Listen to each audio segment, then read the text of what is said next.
Krogan keeping it himself across the line and into the end zone. Touchdown, Dragons.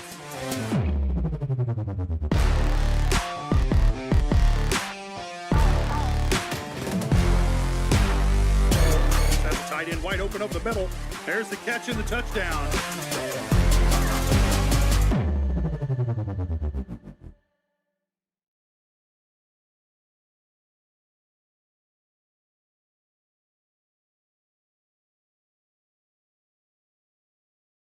Crawcan, your community technology partner.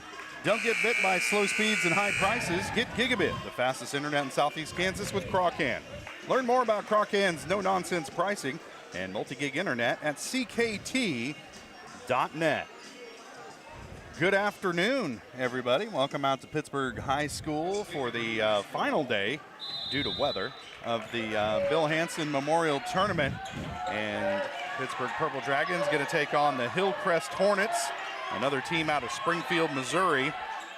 And the boys later on will take on Washburn Rural out of the Topeka area. And a couple of really tough matchups for both the boys and the girls tonight. The Dragons, the girls pulled out a 2-point 66-64 win over Willard last night. The boys fell 80-68 to, gosh, who was that last night? Wichita West. Wichita West, that's right, the Pioneers.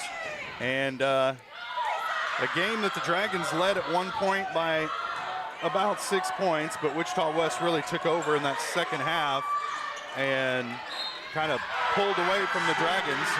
Right now on the floor, Olathe North taking on Kickapoo, so a Kansas City metro area team on the Kansas side against a Springfield metro area team from Missouri.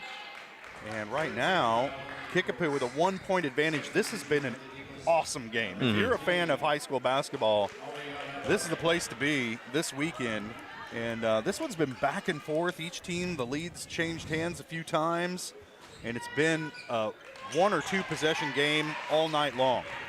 And now Olathe North with the ball with a chance to take the lead here on this possession, and entertaining timeout with Olathe North. And man, I've just enjoyed sitting here and watching this game, the two different coaches and the way they're talking to their teams and running their offense. It's just been super entertaining, and it's one of the benefits of having this gig as a side hustle as you come broadcast high school basketball. But during tournament time, you get to see a lot of teams from a lot of different areas. And Michael, this has been up and down. It hasn't disappointed. That's very exciting. It's this is the epitome of tournament in high school basketball right now. It's very fun to watch and witness. Yeah. Well, again, the Dragons pulled out a 2-point decision on the girls' side last night. They're going to take on Hillcrest here tonight. The Hornets are 8-8, and they're only 1-0 in their league play, but who knows how that works over there in Missouri. It's a strange dimension once you cross that line. The Dragon girls 9-5, 4-2 in the SEK League, and looking for their 6th win in a row, riding a 6-game win streak. And we talked about it last night and talked to Coach Gegg about it, and you saw these girls at the beginning of this year. A 6-game win streak at this point of the season seemed like a pipe dream, but the Dragons doing well. There's a turnover. How about that? And that player, Salazar, just was injured, rolling around on the floor in pain, but she made it back into the game. And, man, oh, man, what a game. Olathe North has just had some untimely turnovers here over the last couple minutes. And I'm not going to give you the play-by-play on this one too much, but just been a heck of a game. I'm just watching it as a fan, and it's hard to do this broadcast and with this game going on in the background for me, because I'm now emotionally invested in it. I want to see a good game, and this one has not disappointed. But we are here for some Dragon basketball, and the girls will tip off at about 5 o'clock, and the boys will follow directly after. And the boys are taking on Washburn Rural. The Dragon boys 6-7, coming off a 12-point loss last night to Wichita West.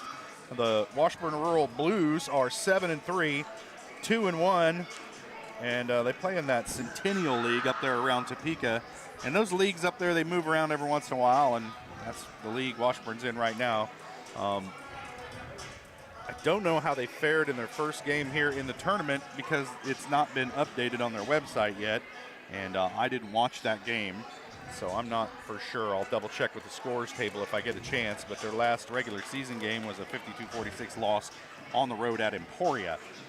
And they're a good-looking team when you see them just like warming up and walking around in the lobby and whatnot, and got some good height, some good size, and you would assume that they're a quality team out of Topeka, and it's kind of an emotional game for Coach Moss because he came to Pittsburgh from Washburn Rural, and so he'd like to pick up a win against the Blues if he can, but it's going to be a tall order night. Dragons going to have to bounce back over a tough loss to a 6A Wichita West team last night, but the Dragons, this is their home tournament, but they didn't schedule any patsies, man. This is a rough schedule through this tournament for Pittsburgh. Even though we're a 5A school, we're one of the smaller 5A schools in the state, and definitely punch it above our weight in every tournament we play in this year.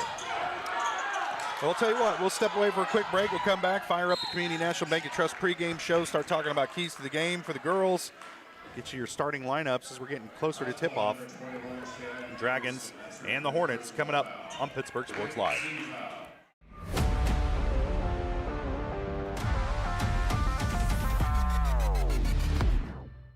Today we're going to do an experiment to see just how fast Crawlcan's multi-gig internet is. In your email, you'll find 2 links. When I say go, click on the first link to download the 500 gigabyte test file. Go!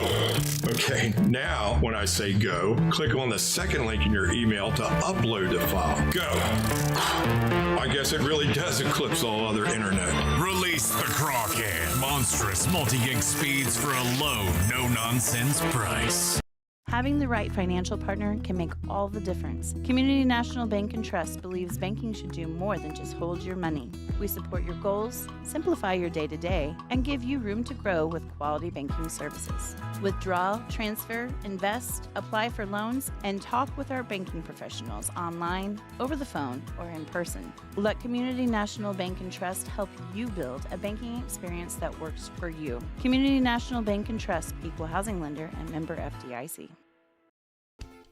Whether you're trying to make the most of the next harvest, navigating a changing business landscape, or planning for the next chapter in your life, the professionals at Prime Accounting Solutions are here to help. With 10 locations, Prime Accounting offers convenient, friendly accounting and tax services at a fair price. Payroll, bookkeeping, business planning, personal tax filing, and more. And now Prime is the place to go for insurance. To find a location near you, go to primeaccounting.net. Having the right financial partner can make all the difference. Community National Bank and Trust believes banking should do more than just hold your money. We support your goals, simplify your day-to-day, and give you room to grow with quality banking services. Withdraw, transfer, invest, apply for loans, and talk with our banking professionals online, over the phone, or in person. Let Community National Bank and Trust help you build a banking experience that works for you. Community National Bank and Trust, equal housing lender and member FDIC.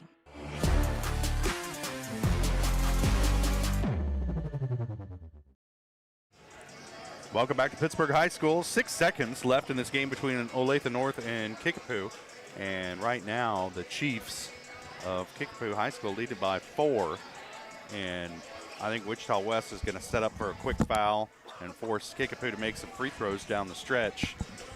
This is the Community National Bank and Trust pregame show, nonetheless, brought to you by Community National Bank and Trust, your neighbors, your partners, and your biggest supporters. From personal and business banking to mortgages, credit cards, and investments, C&B has the tools you need with the service you deserve. Equal housing lender, member FDIC. Learn more online at mybankcnb.com. Community National Bank and Trust, where communities come first. Well, the impending snowpocalypse has played hell with the schedule here for this Bill Hanson Memorial Tournament. We had games scheduled for Saturday. Every team was supposed to get 3 games. That will not happen, as the winter weather is supposed to head in later on today, and that will create a dangerous travel situation. So the organizers of the tournament, Jen Gomez, athletic director here at Pittsburgh High, basically made the decision that, hey, it's safety first, and they called off those games on Saturday. And everybody will head home tonight and hopefully beat the winter weather and make it home safe and sound, because really the safety of players, coaches, fans supersedes any need to play an extra game.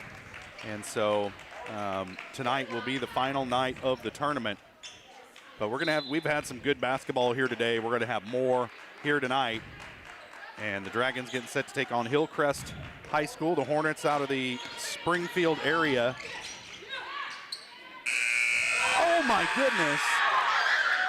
Oh, Lathan North drains a 3 at the buzzer to cut the lead to 1, but just enough for Kickapoo.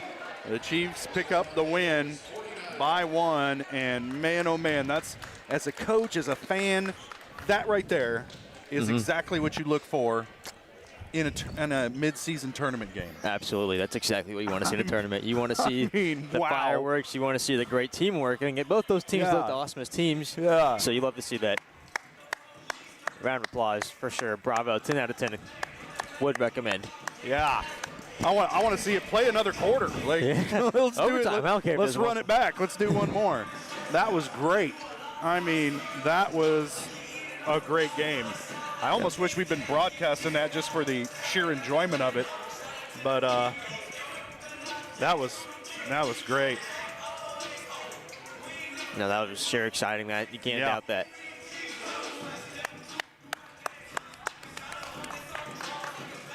Yeah, that was a great game. Yeah. Well, all right, well, yeah. How about that? So, shifting gears here, talking about the Dragon girls. They pulled one out last night by 2 over Willard, another Springfield area school. And man, oh man, the Dragons led it by 16 at one point in the third quarter. And Willard hung around. The Dragons, you know, they have turnovers and fits and starts. And man, they went through a phase where they turned the ball over left and right. And Willard able to get back into the game, but the Dragons hanging on. They trailed by 1 with just 9 seconds left. And Sophia Hertrick hit a 3 from the far corner to give the Dragons a 2-point lead with, they had it with 13 seconds left. Yep. Hertrick hit the 3 and left 8.7 on the clock. Correct. For Willard to go to work. They got on the offensive end and actually got a pretty good look at it. A great look. And the shot didn't fall, and the Dragons came away with the win. And I did not have a heart attack, so it's a win-win situation. It was close. It was close, let me tell you. And, gosh, you would hope that the Dragons do a little bit better job of taking care of the basketball tonight, but they're going to have a challenge in this Hillcrest team. They've got 2 girls who score in double figures. They average in double figures. Lily Moore and Serenity Johnson, a pair of junior guards. They average over 10 points a game, with Moore averaging about 13.5, Johnson averaging about 10.5. And Moore on the season has 202 points, Johnson 145. They have 3 players on their squad with 30 or more steals. So they get after you defensively, and the Dragons are going to have to do a better job tonight of taking care of that basketball and keeping it out of the hands of a pesky and stingy Hornets defense. But the Dragons do force a lot of turnovers, so they're going to put a lot of pressure on Hillcrest. And I would think, if we're talking keys to the game now, Michael, that when you're playing a team with shooters, of course you've got to play good perimeter defense, but also more importantly, you've got to limit the second chance points that team's going to get. They can't pull down offensive rebounds and kick out the shooters, or you're going to have a real long night. Second chance points was a huge issue for the Dragons last night. It was hard to watch at times because Willard just felt like they could, it was most of the guys' game, I guess, but second chance points is just possessions that you can limit so easily by boxing out and just doing the little things correctly. And that's what we didn't do in that fourth quarter for 7.5 minutes. Yeah. Sophia Hertrick saved us with a miraculous 3. But you got to do the little things right. You got to box out. You can't allow those second chance points, because that's just so many more possessions offensively for your opposing team to score. And, the Dragons have played some teams this year. I think about Fort Scott right off the top of my head, with talented guards. But it's one thing to stop one talented guard. When you got a kind of a 2-headed monster, that really makes it more difficult for your defense. But the Dragons put a lot of pressure on guards. It's just a matter of can they clean up on the boards and limit the second chance opportunities. And we'll see if they can get that done here tonight against Hillcrest. Those keys to the game brought to you by Vietti Auto Body and Alignment in Pittsburgh on the corner of 4th and Joplin since 1948 when the Boston Braves went to the World Series. With John Holland and Bill Hunt now in the Vietti Alignment Shop. If it can be aligned, they'll align it. From golf carts and side-by-sides all the way up to F550s and small buses, they'll get it done. Schedule your appointment by calling Vietti Auto Body and Alignment, 620-231-6230. Let's take a quick break. We'll come back, prognosticate some more, get you your starting lineups. We're getting closer to tip-off, about 17 minutes away. Dragons and the Hornets coming up on Pittsburgh Sports Live.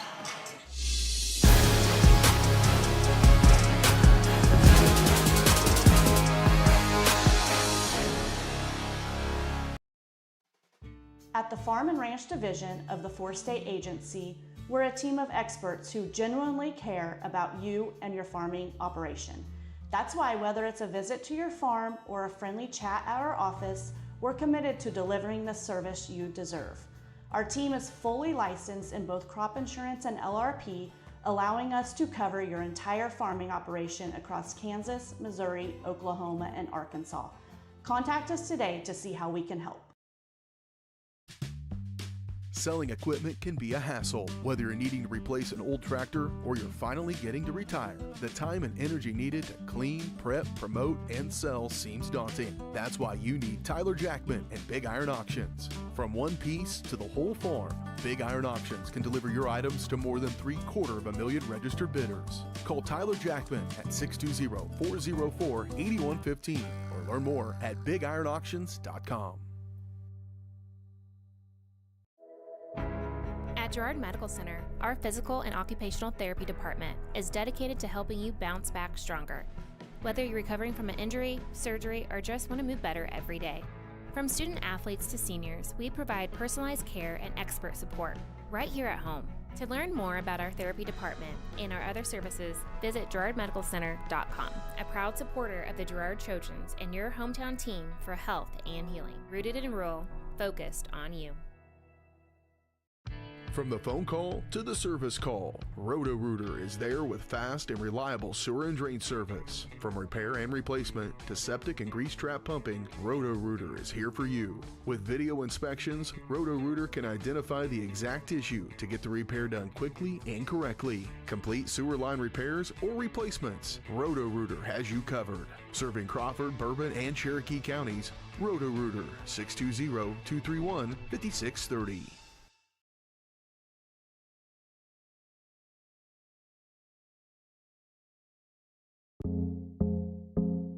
Our whole vision of becoming the Four-State Agency was because we want to be able to grow with our clients, whether they have a lake house in Oklahoma, whether they're starting a business and expanding into Arkansas. We want to make sure that they're taken care of, whether it's home, auto, financial services, or even life insurance. We want to walk through the stages of life with our clients. That's the biggest part. That's what makes us different.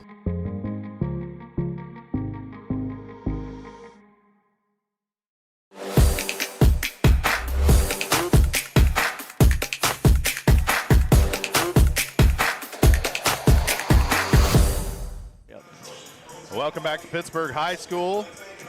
Getting set for tonight's second round matchup here at the Bill Hanson Memorial Tournament between the Pittsburgh Purple Dragons and the Hillcrest Hornets. I'm Josh Ledner, alongside me Michael Kissel. And as we mentioned earlier, if you're just tuning in, this tournament schedule has been abbreviated by the impending snowpocalypse, which is heading towards us right now.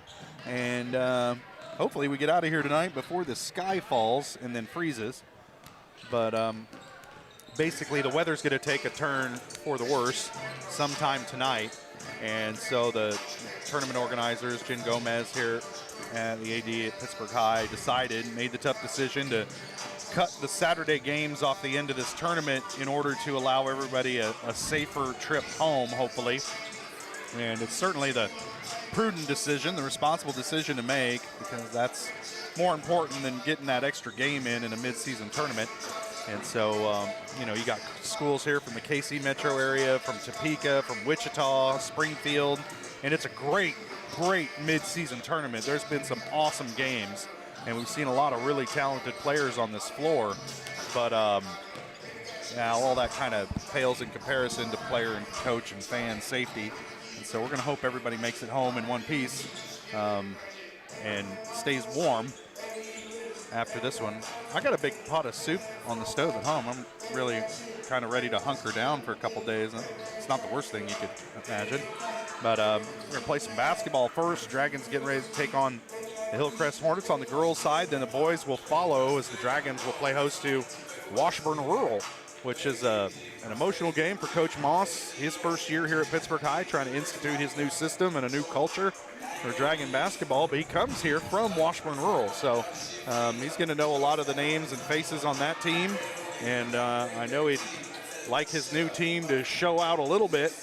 And then the Dragon girls coming off a big 2-point win last night, an emotional, stressful, may have shaved a year off of my life win against Willard. And going to try and keep it going against a pretty tough Hillcrest team out of the Springfield metro area.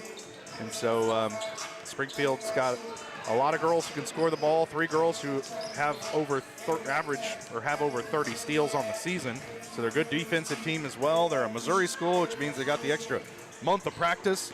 And the Dragon girls are going to have their work cut out for them. We gave you your keys to the game earlier. I don't know how many pregame breaks we have left. Do we have one left? Let's go ahead and take it now. And we'll be back for the starting lineups and tip-off. You're getting ready to watch the Dragons and the Hornets on Pittsburgh Sports Live.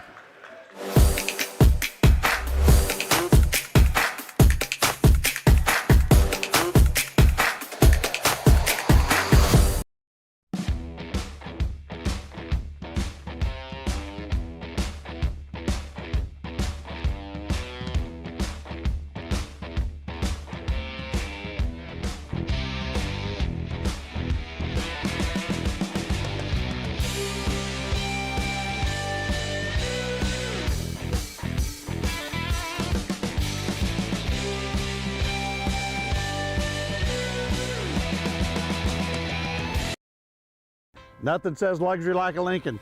Take advantage of 0% financing for 66 months right now on the all-new Lincoln Navigator. Come see us today at Mike Carpino Family of Ford Lincoln Dealerships, Columbus, Parsons, Pittsburgh. When it comes to having your labs drawn, you have a choice of where to go. For 30 years, MagLab has focused on providing quality lab work that is accurate and timely. MagLab's walk-in service typically gets you in and out in under 5 minutes with same-day results. Locally owned and operated, MagLab takes most insurances, including Medicaid, and has historically had the lowest out-of-pocket prices. So when it comes to having labs drawn, don't be told where to go. Choose for yourself. Choose MagLab. It's the rush. Every touchdown, basket, goal, or lap is filled with excitement. It's why we love the game. It's why we play the game. It's also why we bet on the game. The rush is why we need a plan to bet responsibly and not lose more than we can afford. Problem sports gambling can ruin the love we have for sports. So know when enough is enough. Know when the game is playing you. Contact 1-800-GAMBLER for help today.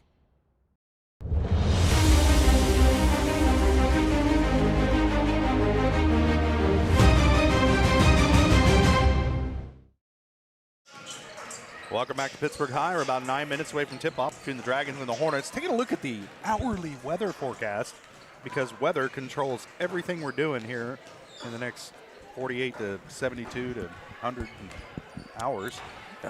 Coming up at about 10 o'clock, the real snow chances begin. It's going to be about 22 degrees outside here with a wind chill of, I don't know, think about it. But the snow is really going to begin right around 10:30 tonight. And so that's why the tournament organizers cut off those Saturday games, because road salt doesn't work if it's below like 20 degrees. And it is going to be, by midnight, it'll be 17 degrees, and the temperatures just keep falling over the next 48 hours. So much so that by 7 a.m. tomorrow, it's going to be 9 degrees and snowing. And so, like I said, the road salt doesn't work, and It's going to be difficult to keep the roads clear, keep the ice off the roads, and so the smart decision is to get all these teams back home before that happens, and that's the object of ending this tournament early tonight. And so they'll be pushing it. I'm honestly, by the time this Dragon Boys game ends against Washburn Rural, those kids are going to have to hot-foot it back to Topeka. And so we certainly wish all of these teams safe travels home. We really appreciate them coming to the Bill Hanson Memorial Classic, and it's been wonderful basketball. Oh, it's been great games here. And, even the games that haven't been one-score games, which there's been a few of those as well, they've still been high-quality basketball. It's been really entertaining to watch. And so we really appreciate all these teams coming in from across the region to play here in Pittsburg, Kansas. And our coaches, our staff here at Pittsburg High do a great job of putting this on. And it's been a real entertaining tournament and a joy just as a basketball fan to sit and watch some of these games. So we certainly hope everybody makes it home safe and sound. And that goes for you too, Michael. I hope you make it back to, are you in Dillinger or Nation? Nation. Make it back to Nation Hall tonight in one piece. And maybe get some Taco Bell in you before you get home, some Freddy's. But love Freddy's. Everybody be safe this weekend, and don't let your pipes freeze. And if you got animals outside, bring them in, and unless they're like cows or something. And those cows, they survive. They're fine. I mean, whatever. They'll live. Get them inside of something. But it's going to be dangerously cold this weekend, and snow and all the stuff you come to really enjoy on the Great Plains in the winter. So, nonetheless, I'm done playing weatherman. Dragon Girls and the Hillcrest Hornets out on the floor warming up right now. Let's go ahead and take a look at our starting lineups for the Dragons. They're going to start number 2, senior Odessa Reed, number 4, senior Anna Jorge, number 11, senior Sophia Hertrick, number 21, sophomore Angie Miller, and number 30, sophomore Mackenzie English. And then we'll have Adelie Gober, Kendall Elkamil, and an assortment of players coming off the bench for the Dragons throughout the game. For Hillcrest, they'll start number 1, a 5'6", sophomore guard, Shania Jones. Number 10, a 5'5", junior guard, Serenity Johnson. Number 23, a 5'9", junior forward, Lily Moore. Number 32, a 5'8", senior. What does P stand for? What's a P? Got zero clue. I've never seen that. I have no idea what that is, but she's a 5'8" senior, Alyssa Bryson. And number 33, a 5'4", senior guard, Cam Summers. That's a new position. What is that P? Taint. If you know, just stand up and yell, hold up a sign. I don't know. I'm not going to put my number out there on the internet. I know better than that. It's kind of like knowing not to read the Facebook comments, you know. But we're about 4.5 minutes away from tip-off here in Pittsburgh between the Dragons and the Hornets. The games tonight were supposed to start at 6:30. The boys and the girls were going to play simultaneously in 2 separate gyms. And so we were just going to cover the boys game here on the main floor, the main gym. Because, I mean, we can only be one place at once, and we're creatures of habit, so we're going to stay in this gym. But because of the weather, because of the impending snowpocalypse, they have moved the games up, and now they're playing back-to-back here in the main gym, girls and then boys. And so after the girls' game, I'm sure Hillcrest is going to pull up stakes and head back to Springfield. And I'm sure that Washburn Rural will be packing their gear up late in the 4th quarter and warming up the bus to get back to Topeka before the storm hits. And it's going to kind of move south to north, so Topeka should have time to get home and plenty of time before the weather moves into their area. They'll be out running it, though, for sure. But one last shot at some basketball before the world ends here this weekend. So we'll step away for another break. We'll be back for the national anthem and opening tip here in Pittsburgh. Dragons and the Hornets coming up on Pittsburgh Sports Live.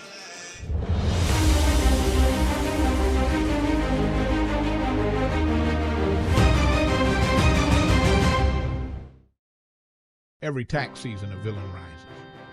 keep those numbers messy. I thrive on confusion. But when overpayment strikes, a hero answers the call. You can't save them all, Captain. Watch me. Prime Accounting, fighting for your deductions, protecting your refund. Don't let Tax Luther take your refund. Join Team Prime today. Power to the people who file. To find a location near you, go to primeaccounting.net. At the Farm and Ranch Division of the Four-State Agency, we're a team of experts who genuinely care about you and your farming operation. That's why whether it's a visit to your farm or a friendly chat at our office, we're committed to delivering the service you deserve. Our team is fully licensed in both crop insurance and LRP, allowing us to cover your entire farming operation across Kansas, Missouri, Oklahoma, and Arkansas. Contact us today to see how we can help. Selling equipment can be a hassle, whether you're needing to replace an old tractor or you're finally getting to retire. The time and energy needed to clean, prep, promote, and sell seems daunting. That's why you need Tyler Jackman and Big Iron Auctions. From one piece to the whole farm, Big Iron Auctions can deliver your items to more than 750,000 registered bidders. Call Tyler Jackman at 620-404-8115 or learn more at bigironauctions.com. From the phone call to the service call, Roto-Rooter is there with fast and reliable sewer and drain service. From repair and replacement to septic and grease trap pumping, Roto-Rooter is here for you. With video inspections, Roto-Rooter can identify the exact issue to get the repair done quickly and correctly. Complete sewer line repairs or replacements, Roto-Rooter has you covered. Serving Crawford, Bourbon, and Cherokee counties, Roto-Rooter, 620-231-5630. Nothing says luxury like a Lincoln. Take advantage of 0% financing for 66 months right now on the all-new Lincoln Navigator. Come see us today at Mike Carpino Family of Ford Lincoln Dealerships, Columbus, Parsons, Pittsburgh.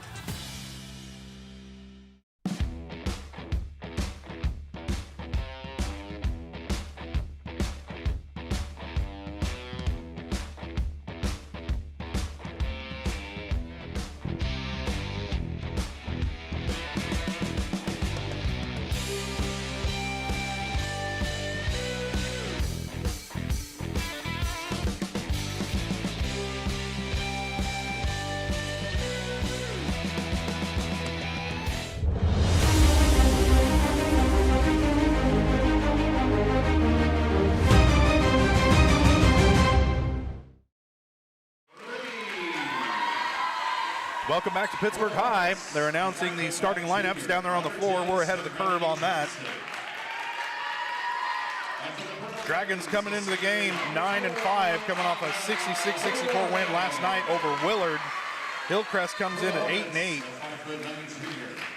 I didn't see anywhere an indication of whether they won their first game or lost it here in the Bill Hanson Memorial Tournament. The last score I could find was back on the 22nd, a 63-47 loss on the road at Olathe North, who we just saw play. That could have been in this tournament. That could be what that is.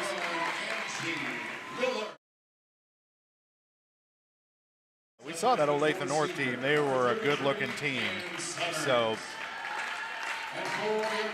losing a game to those girls is nothing to hang your head about. But again, some really good shooters for Hillcrest. They're going to get after it defensively. The Dragons are going to have to take care of the basketball. And they're also going to have to clean up on the boards and prevent those second chance opportunities. Because Hillcrest has a couple of girls who shoot the three really well. And as a team, they have 3 different players who have 30 or more steals this season. So it kind of tells you what they're about. They don't look like they have an abundance of height. They do have a couple tall girls, but nobody over 5'9" on the roster. And they don't appear to have some like 7-foot-tall foreign exchange student either, so that's good news. That's always a good sign. Yeah. We saw that versus Wichita West I don't last night. think he was an exchange student. I just think he was tall. The thing is, I don't know if I was 6'7" because him and David yeah. Roster right now, I don't know if I believe roster height listings nowadays. It kind of feels like. No, you never could. According to my high school roster, I was like 6'3". I am not. Tipped around. And Hillcrest's going to control it off the tip. Jones tracked it down. This appears to be Johnson. Went to the hole, no good. Rebound on a Jorge. Some contact after the rebound. Anna's banged knees with somebody by the looks of it as she's moving gingerly up the floor. Adelie Gober's going to get up off the Dragon bench. And Dragons turned it over, but then Hillcrest, a dribbling issue, gave it right back.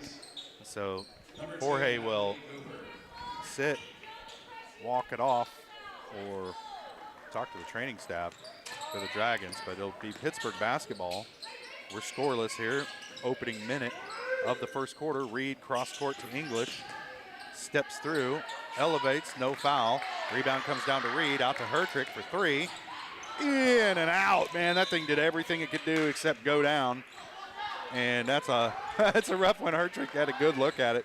Couldn't get it to fall. Ball's out of bounds to Hillcrest. Hornet ball. Johnson's going to track it down. Kicks it into the corner to Bryson.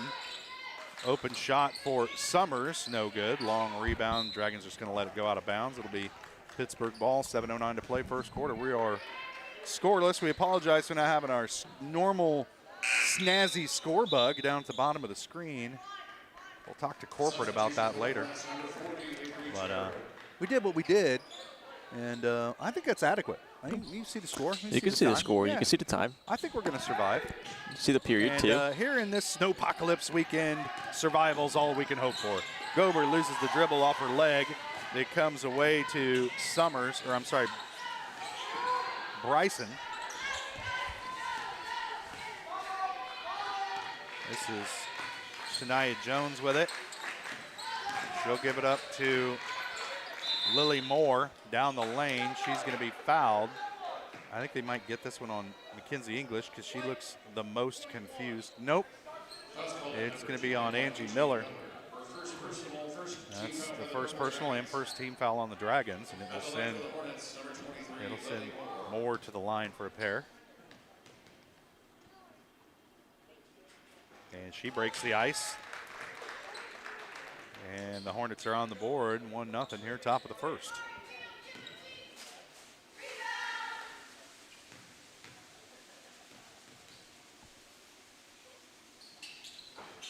And she hits them both. One thing we've noticed about this tournament is how well our opposing teams shoot in this tournament. Free throws, yeah. That one's poked out of bounds. It'll stay. Oh, no. They're going to say last touch by English. Coach Gegg is yelling at her team. You can't just run off down the floor when they've got full court pressure going. So the Dragons, an untimely turnover, trailing 2-0 now. Hillcrest looking to build on that lead. They kick it out. Three-point shot on the way from Bryson. Rattles off. Battle for the rebound. Reed saves it in to English. And she passes it over to Miller out of a double team. Into the corner to Hertrick. Thought about a three. Now bounce pass down low to Reed. Stepping through. She's fouled on the floor. It'll be Dragon ball to inbound. Well, for once we have both the height and the physicality advantage down low. So you'd like to see Mackenzie English and Odessa Reed really attack the paint. That foul's on Alyssa Bryson. That's her first team foul on the Hornets. Stepping through is English. Has it poked away, but Reed tracks it down. And these officials, what's the words I'm looking for? Letting them play. Miller runs through a tackle and into the lane, off the glass, no good. Battle for the rebound is Reed, but stepped on the line, and it will be Hillcrest ball. And you can see the lack of height that Hillcrest has defensively. They make up for it in speed and great rotations. And get after it, yeah. Miller needs to be careful coming down the floor and not foul on the wrong side of the court. Bryson with it, or I'm sorry, that was Moore. Kicks it out. Three-point shot on the way is good. And that was Avery Gerald, 5'5" junior guard. Just checked into the game. But you can see what the Hornets want to do. They want to kick it out to a shooter. Timeout, Hornets, 30-second timeout. And there's a timeout on the floor as Hillcrest wants to talk it over. They're leading here 5-0 early in this first quarter, but the Dragons offensively got to get it together as they've had a real hard time taking care of the basketball, even in the half court. Usually it's against the press, getting it down into the half court where they have problems, but so far tonight, the passing within the half court hasn't been good. And they haven't really made good decisions on when they're going to put the ball on the floor and when they're going to pass it. And so Coach Gegg just trying to calm her squad down. Still early. And but Hillcrest out to an early lead here against the Dragons. Got some clawing to do to get, just to get on the board here early. Jones will inbound from the baseline for the Hornets, and Dragons need to keep an eye on the perimeter. Open shot rolls off. Rebound comes down to English, and she throws it away down the court. And Hillcrest's going to come away with it. We have a player on the floor, but she looks like she may be okay. They're going to get a blocking foul on Gober. Yep.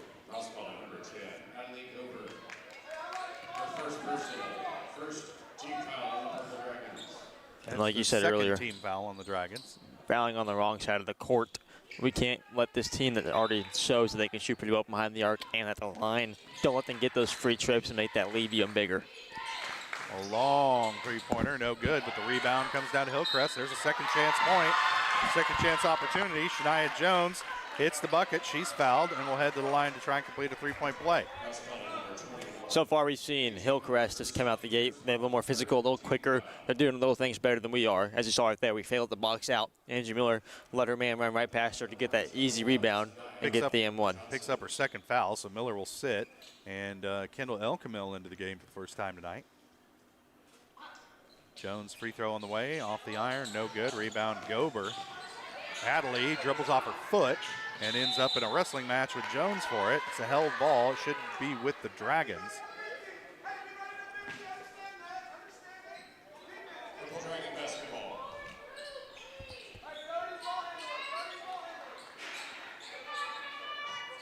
Coach Gegg just kind of begging her team to talk to each other as they get it into English, working against Jones. Another, Dragons throw almost every pass. We were complaining about it last night as a 50-50 ball, and that one was. Pittsburgh fortunate to come away with it. English gets it down the court, passes out of a double team to Gober. Up top to Elkamil, swinging around to Hertrick. She takes the three, no good. Rebound English, and the putback is good.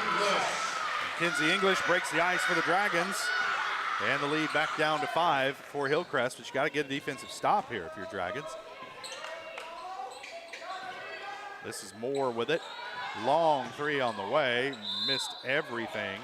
And Jones, stepped on the line. And that'll give it back to the Dragons with a chance to eat into this 5-point lead. 4:39 to play first quarter. Elkamil gets it into English. She gives it back to Kendall, splits a double team, passes ahead to Odessa Reed, who throws it off a defender's leg and out of bounds. I'm not sure where that pass was going. There were no white jerseys under the bucket. Yeah. Reed will sit. The possession kind of just puts together how this offense has been. It's just nobody really seems to know what anybody else is going to be at before they pass the ball. They're throwing to really what feels like nobody at times. Poked away. They were trying to force it into Jorge, but Anna gets it back off a deflection, then throws it into the shins of English, who can't handle the pass. And Avery Gerald comes away with it for Hillcrest. She's handling it up the floor, has it poked away from her. Adley Gober's on the ball, and then Gerald falls on top of her and fouls her. That's the first on Gerald. Second team foul on Hillcrest. And Elkamil will inbound for the Dragons. Gets it into English, back to Elkamil. Kendall across half court. She's double teamed there, passes out of it. They work it around the perimeter to Anna Jorge, who's back into the game wearing a brace. That cross-court pass is not a good idea. It's picked off. Coming back the other way is Hillcrest, and that was Lily Moore, Cam Summers. That's her first bucket. And the Dragons trailing by 7. They turn it over on the inbound. And Jones picks it off. She's fouled on the shot attempt. You're just seeing the overwhelming amount of pressure just being such a difficult issue for Pittsburgh to deal with right now. And so far, we don't have an answer. Foul's called on Elkamil. That's her first. This Hillcrest team does a really good job at being very physical and very high pressure without committing fouls. They're very clean while they do it, and that's just such a pressing issue.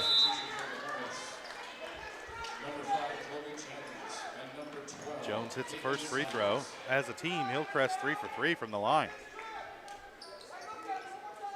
Really doing everything right here so far. We've had a couple of turnovers, but other than that, they've moved the ball well. They've played great pressure defense. That's the first miss from the free throw line. Jorge with it. Gets it ahead to English. Into the corner to Hertrick. Sophia into the lane. Kicks it back out to Elkamil. She'll take a three. All way off the mark. Rebound comes down to Jones. Jones will handle it up the floor, being trailed by Gober. Kick it out to Gerald. Over to Moore. Back to Gerald. I get the feeling this Hillcrest team is always looking to shoot. Everybody's like, oh, all right. Not a lot of penetration offensively coming from Hillcrest right now. This is number 12, Kylie Witt. Wow. No. Yeah. As the buzzer's sounding, she's heaving it from the volleyball line just to get a shot off, and on overhead gets her hand stuck in there, and she gets a three-point play. That's the third game in a row where the Dragons have fouled a three-point shooter way out beyond the arc. And now Jones with 3 free throw attempts. First rattles out. And that just falls into the little things category again. That's situational basketball. You force a desperation three at the end of the shot clock and then foul the three-point shooter. And really never had any chance. She was flat-footed, almost leaning backwards, about 35 yards away from the basket. You just got to know when not to do that. Fortunately for the Dragons, Jones misses her first 2 free throw attempts. Miller and Reed check back in. Gober and Elkamil will take a seat. And just to pile on top of that, Pittsburgh, that puts them in the bonus for the next 3 minutes of this first quarter. Yep. Yeah, real bad foul. Rebound pulled down by Jorge, but Jones goes 0 for 3 from the stripe. So the Dragons still trailing it by 8. 2:50 to play, first quarter. And Hertrich can't handle the pass, and Jones comes away with it for Hillcrest. There's another steal for the Hornets. Johnson twisting into the lane, scoop, layup, no good. Rebound Hertrich. Keep control of the basketball, throws it away over the top of English.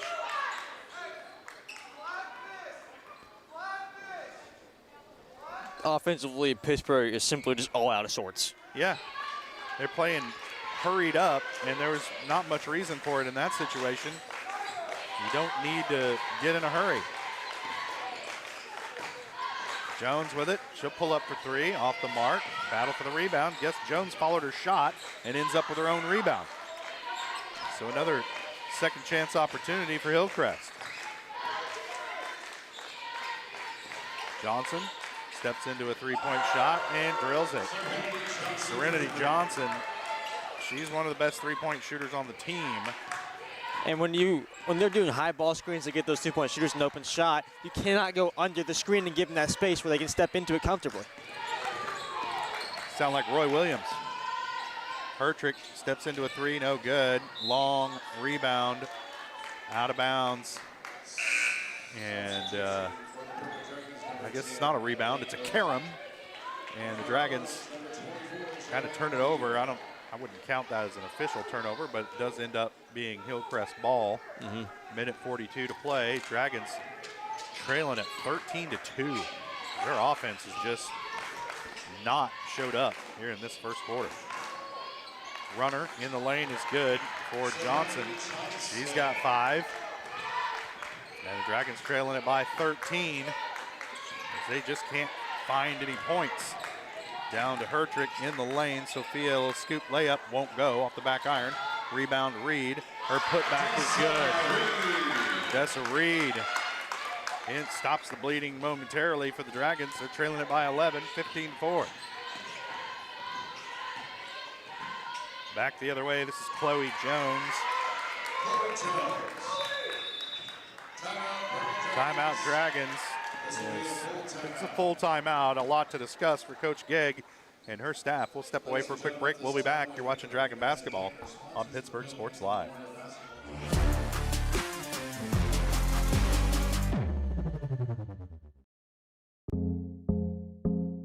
Our whole vision of becoming the four-state agency was because we want to be able to grow with our clients, whether they have a lake house in Oklahoma, whether they're starting a business and expanding into Arkansas. We want to make sure that they're taken care of, whether it's home, auto, financial services, or even life insurance. We want to walk through the stages of life with our clients. That's the biggest part. That's what makes us different.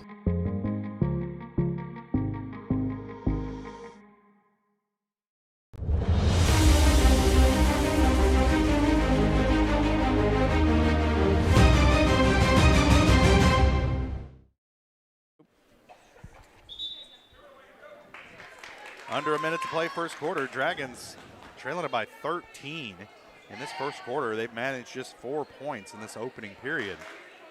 And kind of picking up where they left off from that fourth quarter last night, where they blew a 16-point lead and had to get a clutch three-pointer by Sophia Hertrick to get away with the win.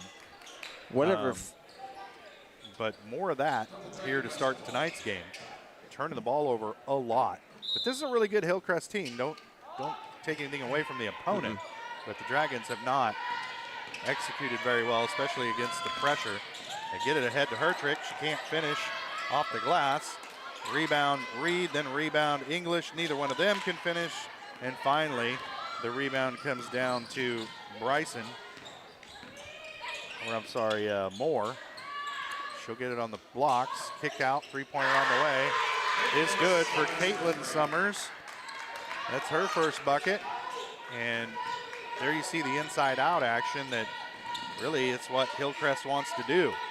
And when the Dragons don't close out on those outside shooters, they're gonna kill you from out there. Jorge down low to Reed. Off the glass and good. That's good ball movement by the Dragons that time. Crisp passing, but it's been too little of that here in this first quarter. There's a turnover, and time's going to expire on this first quarter. Dragons trailing it by 14 after one. We'll take a quick break, and we'll be back. You're watching Dragon Basketball on Pittsburgh Sports Live.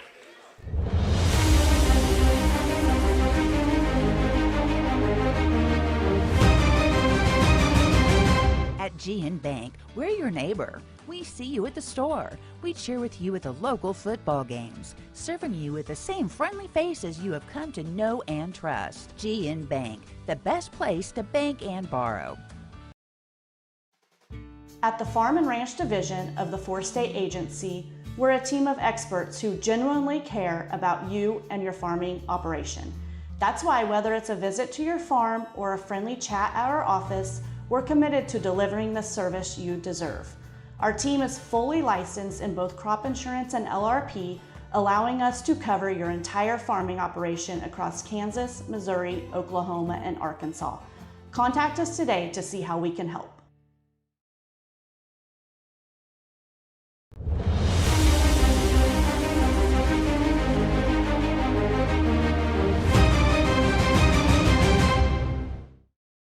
Yep. One quarter in the books. Dragons trailing it by 14 to the Hillcrest Hornets. A lot of ground to make up for Pittsburgh. And we saw in that last possession for the Dragons some crisp passing. That's, it's what they're capable of. They just failed to do that for about 7 minutes, 45 seconds of that first quarter. And they're going to have to get a lot of stops against this Hillcrest team to get themselves back in this game. Johnson with it on the wing. Hertrick guarding her. Down to Moore. Off the glass. No good. Battle for it. Reed tried to save it inbounds, but it'll stay with the Hornets.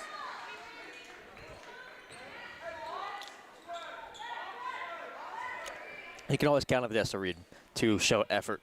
Yeah. She's always diving on the floor, fighting for those loose balls, and that's what you need to see when you're down this much early on, is the fight in the players. Not showing any signs to quit. Gets it in. There's a travel called against Serenity Johnson, so that'll give it back to the Dragons. And that's exactly what Pittsburgh needs to do. They need to string together a run, force some stops, force some turnovers, and score some points off of it. Well, you got to take care of the basketball against this pressure. Gober picks it up, throws it away. And the Dragon defense is going to get it back. Jorge comes away with it off the steal. Over to Gober. Passes ahead to English, ahead to Reed.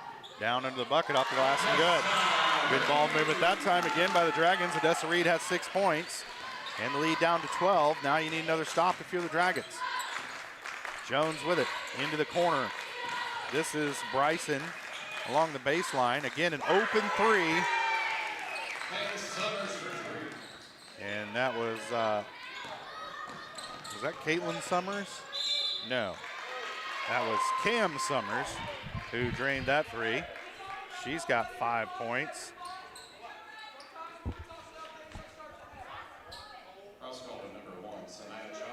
Defensively, if you're going to get those stops turned together, you got to close out hard in the perimeter. This team hasn't proven any sort of skill inside of the arc. They're not a post-up team.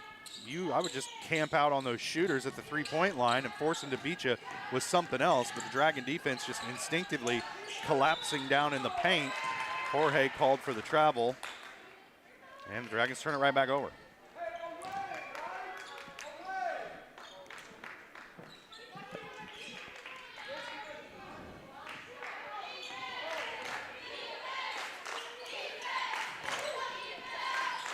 Get it down in the lane, tipped around. Jones comes away with it, kicks it out to Moore. Now Moore gets it back on the wing, driving down the lane. Her shot partially blocked by Hertrick. 3 white jerseys, English comes away with it. Trying to dribble out of trouble and does. She's tripped, hits the floor pretty hard. And Kinsey's gets up. All right, they call that one against, I think, Cam Summers. Yeah. Well, defensively, we saw what happens when we move to a more of a perimeter effective defense. They try to force in the middle, and we collapse on them again, and they just have no answer because we have the height advantage on them for once. English double team, kicks out of it to Jorge, into the corner to Hertrick. She'll raise up for a 3 off the mark. And Sophia's had a hard time finding the range here tonight. She's yet to score. They'll kick it down low to Jones in amongst the height of the Dragons. She gets it to go. Just a good look and a good effort by Jones in there amongst some taller players to get her shot off. Reed with it, free throw line over to Hertrick, passes up an open 3, kicks out to English. She'll take a contested 3, and she drains it. 5 points for English. Dragons trailing it by 14 still, though.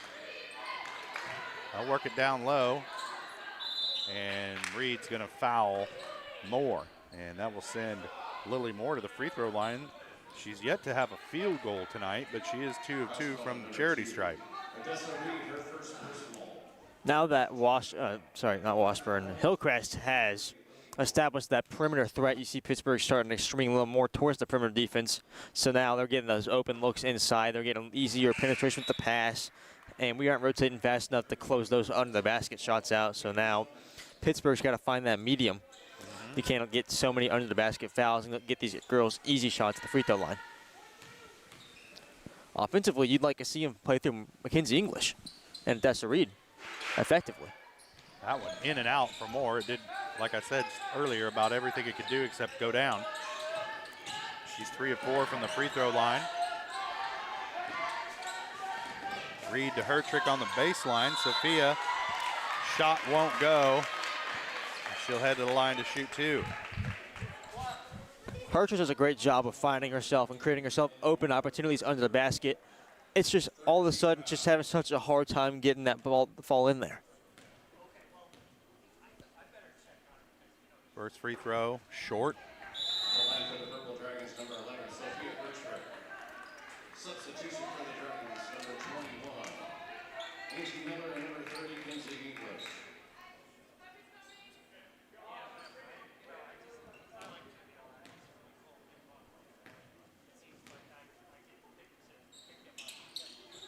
Second shot also off the mark is Hertrick. Just can't get anything to fall yet here early in this one. And there's a double dribble call against Hillcrest, so they'll give it back to the Dragons. And if you're Pittsburgh, your free throws, you got to make them. You want to get back into this game. You can't come away empty from the free throw line. That's a chance for you to score without the clock moving, and you can't give up those opportunities. Angie Miller trying to dribble out of trouble. She give it and ground. It's kind of like a quarterback scrambling backwards. English high arcing three, no good. Rebound comes down to Moore. Moore's going to handle it up the floor herself. Kicks it over to Jones into the corner. Back to Jones.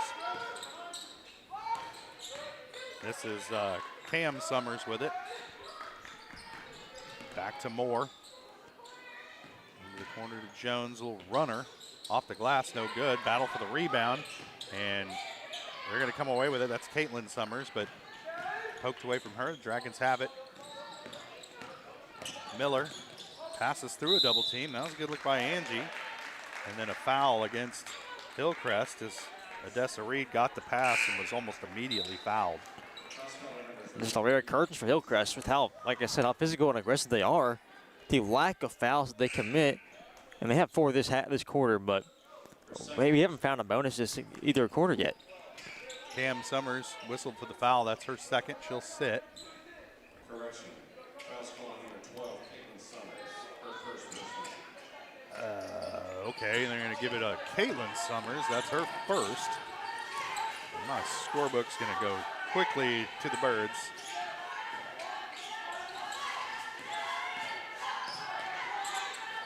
Miller with it.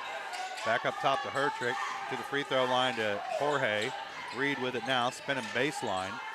Back up top. And it went right between Hertrick and Miller. And it's just kind of weird spacing for the Dragons, excuse me. Yeah, just the offensive execution. Oof.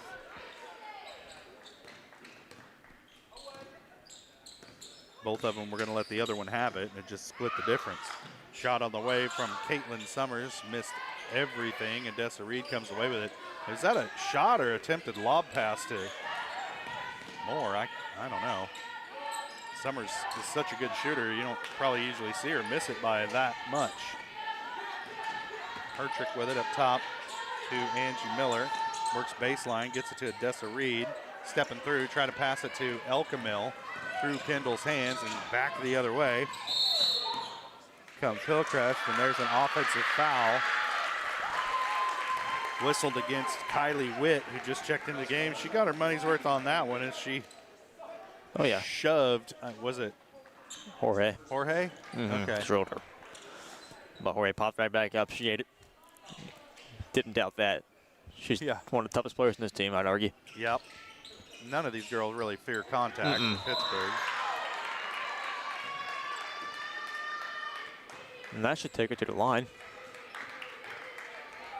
Foul called on number 5, Chloe Jones, her first personal foul. And Chloe Jones, who hasn't played a whole lot tonight, picks up her first. And that is the 5th team foul, and it will send English to the line to shoot 2 for the Dragons. This is just the second trip for any Dragon to the free throw line.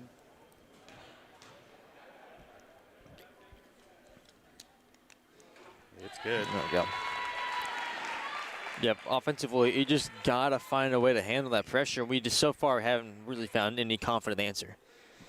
But once we do get him to handle that pressure and we get in the half court, Mackenzie English and Odessa Reed are both dominated under the basket. We would like to get that under the basket penetration and try to get some easy shots around the rim. In and out for English on the second shot. Dragons trailing it by 14 still.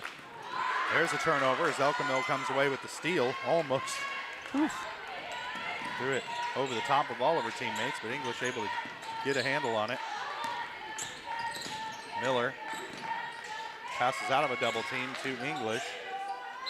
Pushes her way into the lane and she's fouled on the shot attempt. Like I said, you don't really see a confident answer from Hillcrest down low once Mackenzie English and Odessa Reed get down there. Yep, Serenity Johnson picks up that foul. That's her first. Just such a physical advantage from both of those. They just dominate their way down there and force their will. English hits the first. 2 for 3 from the line.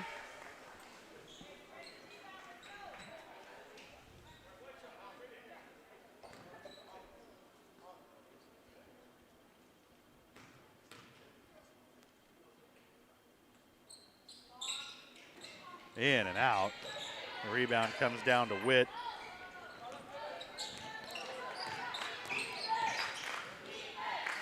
Jones with it. And a long three-pointer on the way from Witt. No good. Rebound English. McKenzie over to Elkamil. Now Miller with it. Kicks it over to Jorge. To English at the elbow. Into the corner to Elkamil. Three-pointer is good.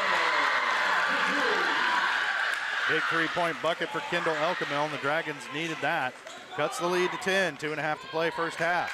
Oh, they left a shooter. They backed off of her. Gerald makes them pay. That's her second three-point bucket. And they had really good defensive position on her and then just ran away from her at the three-point line. I don't know why. And she makes a big three. English answers back. Was that good? No? It looked good from here. It looked good to me, but apparently not. Into the corner, Summers kicks it out to Gerald. Back over, another three-point shot for Serenity Johnson. Wow. Yeah, there's like 3 or 4 girls who all they want to do is shoot threes on this Hillcrest squad, and the Dragons haven't adjusted to that. Yeah, you almost have to be guarding all these ladies tight off the ball. Just be on that three-point line and make something else happen somewhere else and just live with it. And they've shown offensively they aren't very quick to the basket. They just rotate the ball across the perimeter, and we just have such a hard time staying with them and getting off of them off the ball. When they work it into the paint, it's just they're always looking to kick it out. They're not looking to make a move to the bucket. They want to shoot threes. Odessa Reed with it in the lane. A whistler for a travel? What is that? Oh, no, a 30-second timeout. Shot clock wasn't going. Oh, okay.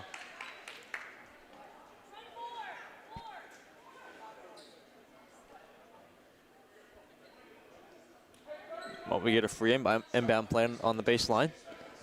That could always be a quick 2 for Pittsburgh with the height advantage they have right now. Well, with the flow of the game, though, Reed had it right in the middle of the lane. I'd rather have that. I agree. Over the top, Reed gets it now over to Elkamil. She'll take another three off the mark, tipped around. And they whistle that foul on English. I didn't see it, but that's just me. Yeah, that was a little ticky-tacky if you ask me, but coach was begging for it. Super ticky-tacky. Jones with it into the lane. Nice pass to find Johnson. But again, not much going inside the three-point line for Hillcrest tonight. Get it ahead to Gober. And you know the player's coming from behind you. She had it poked away, but it went right to Hertrick. But now she's double-teamed and throws it away out of bounds. And Coach Gegg, yeah, I feel you. Yeah, we are just having such a hard time stringing together possessions and proving that we can pass the ball with pressure on us. And a lot of it's just decision making, and the Dragons allow themselves to get hurried up and just don't make very good decisions with the basketball. Jones steps into a three, off, rebound English. McKenzie behind the back, tries to break a double team, gets it to Odessa Reed, down low to Hertrick. Back out top to Gober. She'll take a three, way off the mark. And rebound comes down to Bryson. Now Moore handling it up the floor. She'll get it to Jones in the corner. Tipped out of bounds. It'll stay with the Hornets. Well, good job at Pittsburgh there recognizing the corner threat, and they trapped him. Wasn't an easy pass for her to get out of it. Just unfortunately fell back in Hillcrest's hands.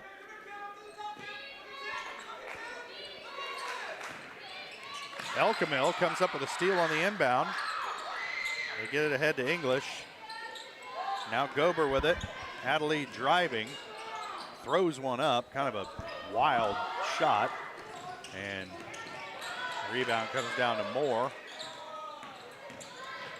Now Johnson off the glass. No good. Rebound Elkamil, and she's fouled.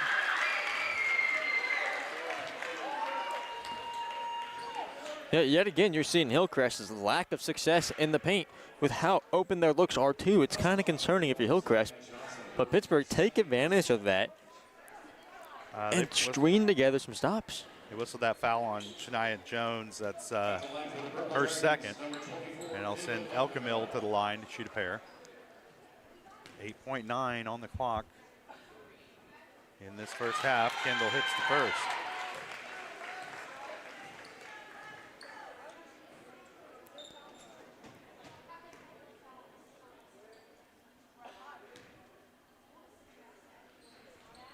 He hits them both.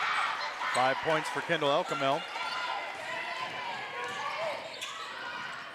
Dragons trail it by 14 again. Another three-point shot. That one no good. Rebound English, and that's going to do it for the first half. Dragons trail it 32-18 at the half. We'll take a break. We'll be back with the GN Bank halftime show. You're watching Dragon Basketball on Pittsburgh Sports Live.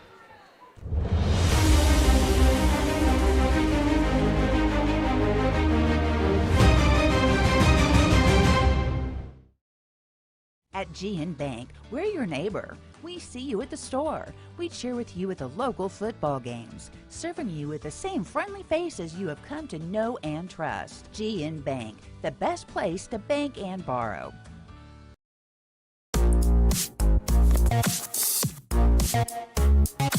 Hold on.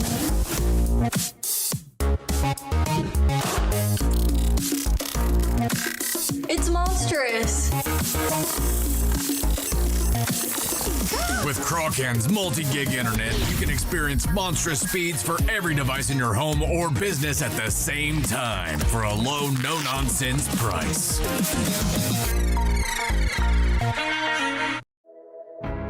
At Girard Medical Center, our physical and occupational therapy department is dedicated to helping you bounce back stronger. Whether you're recovering from an injury, surgery, or just want to move better every day.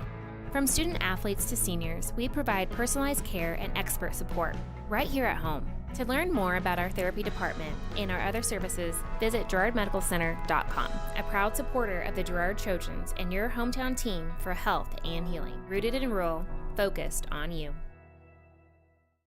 From the phone call to the service call, Roto-Rooter is there with fast and reliable sewer and drain service. From repair and replacement to septic and grease trap pumping, Roto-Rooter is here for you. With video inspections, Roto-Rooter can identify the exact issue to get the repair done quickly and correctly. Complete sewer line repairs or replacements, Roto-Rooter has you covered. Serving Crawford, Bourbon, and Cherokee counties, Roto-Rooter, 620-231-5630.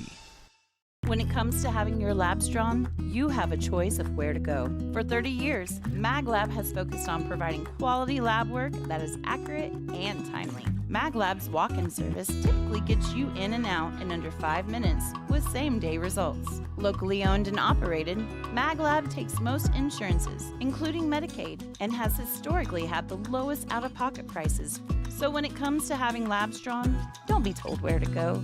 Choose for yourself. Choose MagLab. It's the rush. Every touchdown, basket, goal, or lap is filled with excitement. It's why we love the game. It's why we play the game. It's also why we bet on the game. The rush is why we need a plan to bet responsibly and not lose more than we can afford. Problem sports gambling can ruin the love we have for sports. So know when enough is enough. Know when the game is playing you. Contact 1-800-GAMBLER for help today.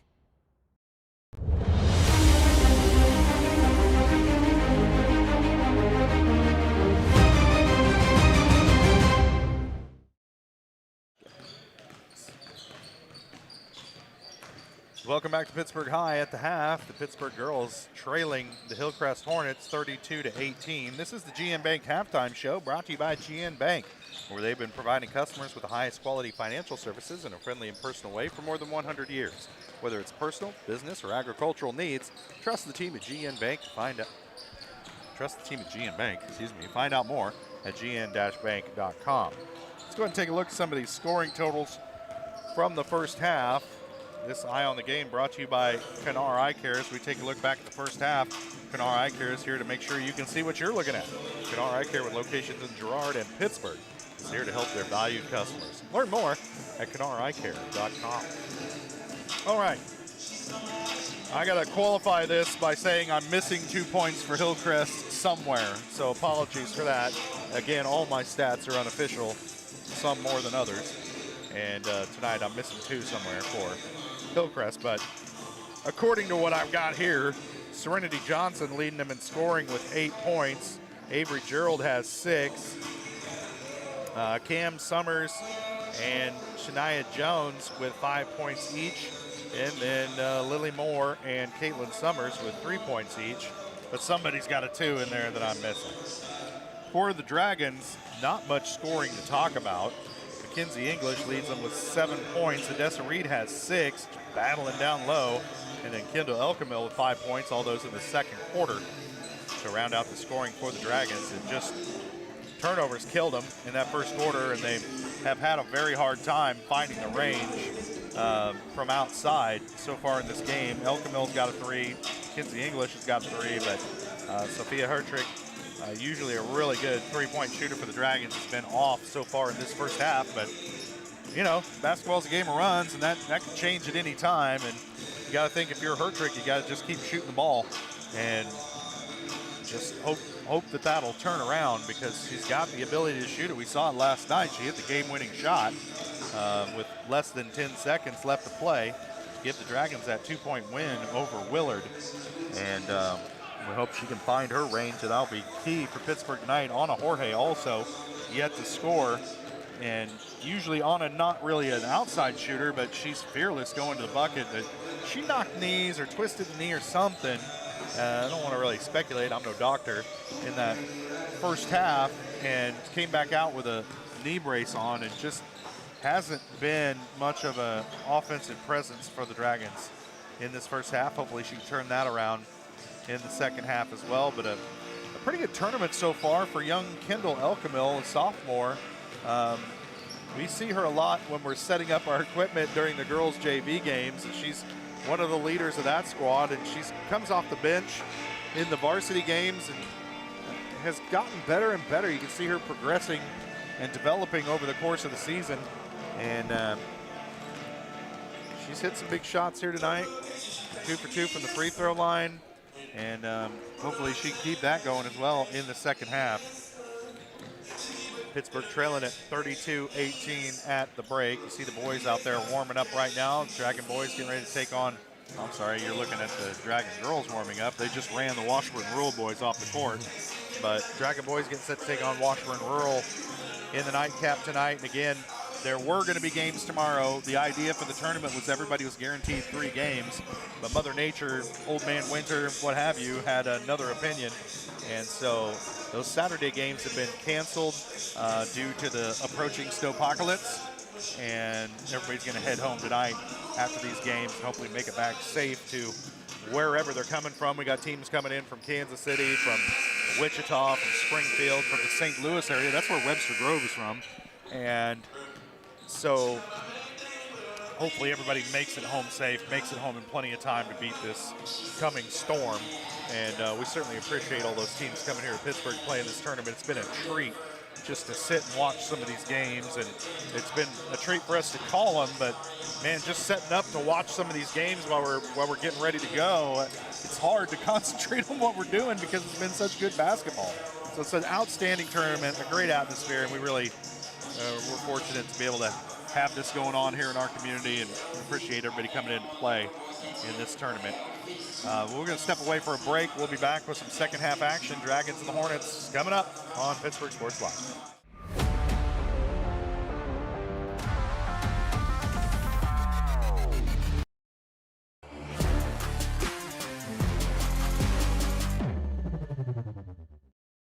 Thanks to your support, Kennar Eye Care has expanded. With double the space, they offer more exam rooms, larger optical selection, and extended hours to fit your schedule. And with the latest technology, they can quickly diagnose any eye-related issues. All patients are welcome at Kennar Eye Care, the clear choice for your It's a bird. It's a plane. It's Chicken Annie's Girard. When you're facing a chicken emergency, there's only one hero. Catering and carry out from Chicken Annie's Girard. When an onion ring craving is too much to bear, when the family's coming over and you weren't aware, it's Chicken Annie's Girard to the rescue. When there's 20, 30, 100 to feed, you need Chicken Annie's Girard indeed. A heroic value, superb flavor. When there's a chicken emergency, there's only one hero. Chicken Annie's Girard. Having the right financial partner can make all the difference. Community National Bank and Trust believes banking should do more than just hold your money. We support your goals, simplify your day-to-day, and give you room to grow with quality banking services. Withdraw, transfer, invest, apply for loans, and talk with our banking professionals online, over the phone, or in person. Let Community National Bank and Trust help you build a banking experience that works for you. Community National Bank and Trust, equal housing lender and member FDIC.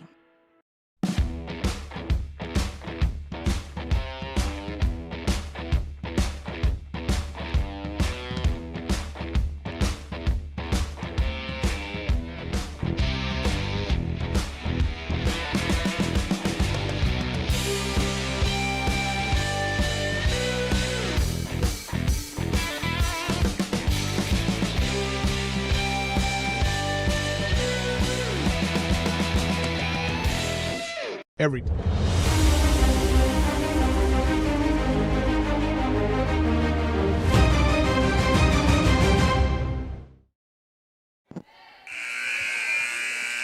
Welcome back to Pittsburg High. Getting set for second half action. Dragons trailing, as you can see, the Hillcrest Hornets, 32-18. It'll be Dragon ball to start the second half.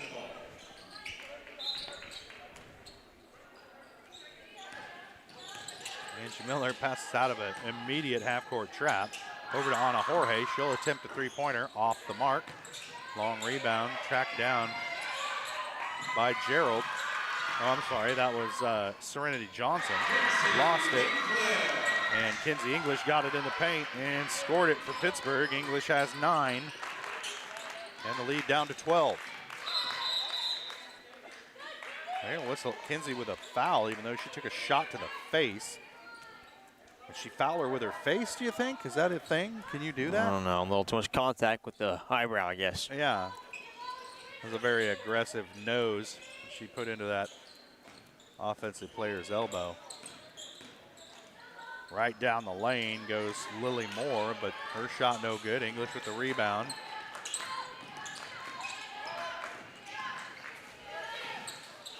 And it's thrown away by Hertrick. She's had a few head-scratcher passes. Stolen away by Reed, though. Back to English, off the glass and good. And she's fouled and will head to the free throw line. Pittsburgh doing a great job of coming out of the gate this second half, giving them the taste of their own medicine, finally playing by their identity, bringing the high-octane defense and pressure, and turning that into offense. At the line for the Purple Dragons, number 30, Kinsey English. English trying to complete the three-point play. She's 2 for 4 from the line tonight. That one's good. 6 points for English in this third quarter. And the lead's down to 9. Dragons get it back down to single digits. Can they get a stop here? Johnson with it. And she throws it away right to Odessa Reed. So they get the stop. Can they get it down the floor and keep control of it? Miller back to English, free throw line. Kinsey raises up, shot on the way, no good. Rebound comes down to Reed. She's plowed into, but no call. Miller gets it back, gives it back to English, coming down the lane, off the glass and good. 7 points, for English in this third quarter. Timeout Hillcrest, as Coach Justin Gerald wants to talk it over with his team. And the Dragons have it down to 7 with 7:09 to play third quarter. It's 30-second timeout. We'll stay right here. And the Dragons doing what they need to do to claw their way back into this one. Yeah, and that first half Pittsburgh team just wasn't a team we were used to watching. You know, we didn't see any we saw intensity, but we didn't see any defensive intensity. They didn't control the pace. Right. Hillcrest controlled the pace. They brought the defensive intensity, and Pittsburgh is playing into their hands offensively. We have since flipped the script. We've looked like how we've looked the last 6 games we've won. Yeah, and the Dragons passing the ball well on their last couple of possessions, and a lot less throwing it away. And that's a good way to get back into a game. You can limit those turnovers, and it's been a bugaboo for the Dragons at times this season. Johnson handling up the floor. She'll give it up to Moore.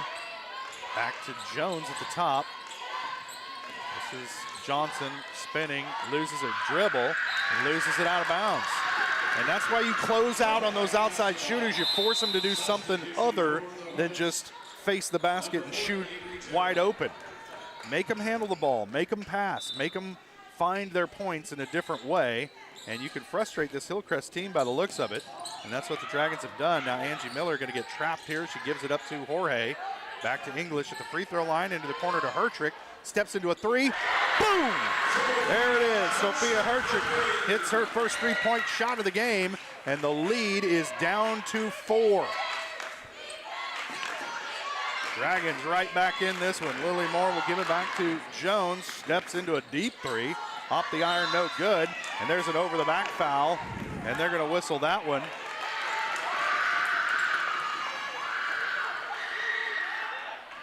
They're going to whistle that one on Lily Moore. That's her second.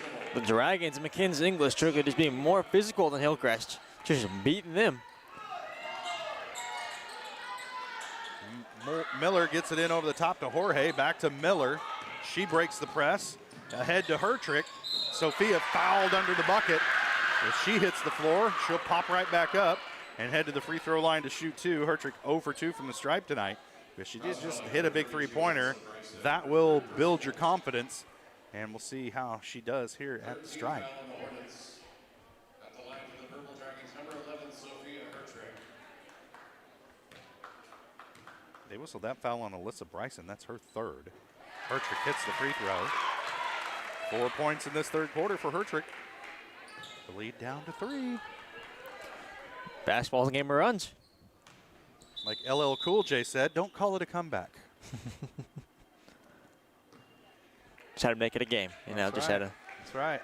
Get the fans a show.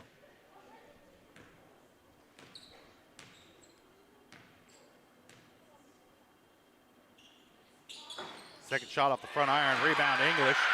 Her putback off the mark, tipped around, and they're going to whistle a foul on Odessa Reed going over the back of Cam Summers. But Reed's got quite the height advantage. Yeah, and you're okay. Just being taller foul, maybe, I'm not sure. And you're okay with that foul. It shows that Pittsburgh wants it. They have a little more fire in their up their butts now. They're more physical. Jones with it across the timeline. She'll kick it over to Gerald. Back out to Jones. That pass down low finds its way to Serenity Johnson. Passes it back out to Jones in the corner to Johnson. Or I'm sorry, to Summers.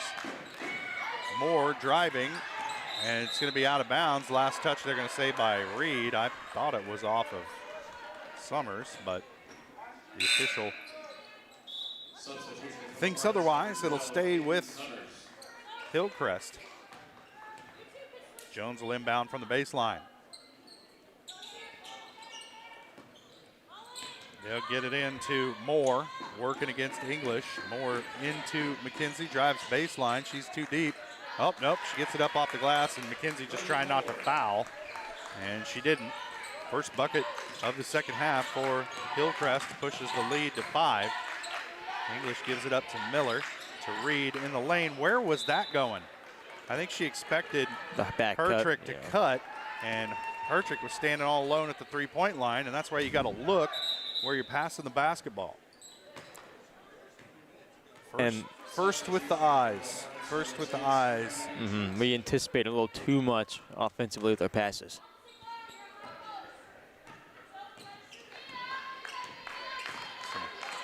Chalk that one up to a little miscommunication. Get it into the corner now, does Hillcrest. That's Caitlin Summers back up top to Moore. Now down low, and man, shot over the top of Jorge by Serenity Johnson. She's got 10 points, and the lead back to 7 for Hillcrest. Get it down low to Hertrick, off the glass, good, and she's fouled.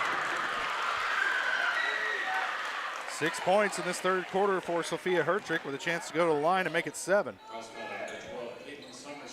Got this one on Caitlin Summers. That's her second.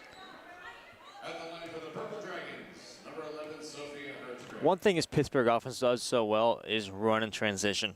Once they do break a press and they're running in transition and they're in their rotational spots, they're just so much more successful. Oh, man. Mackenzie English has missed some gimmies under the bucket here on some missed free throws the last couple times down the floor, and then gets an over-the-back foul. That's rough. But it's just her second. But, man, the Dragons would like to have a chance at that one back. Hertrick missed the free throw. English came down with the rebound, and she's right under the bucket and couldn't get it to go off the glass. Now Hillcrest with it again.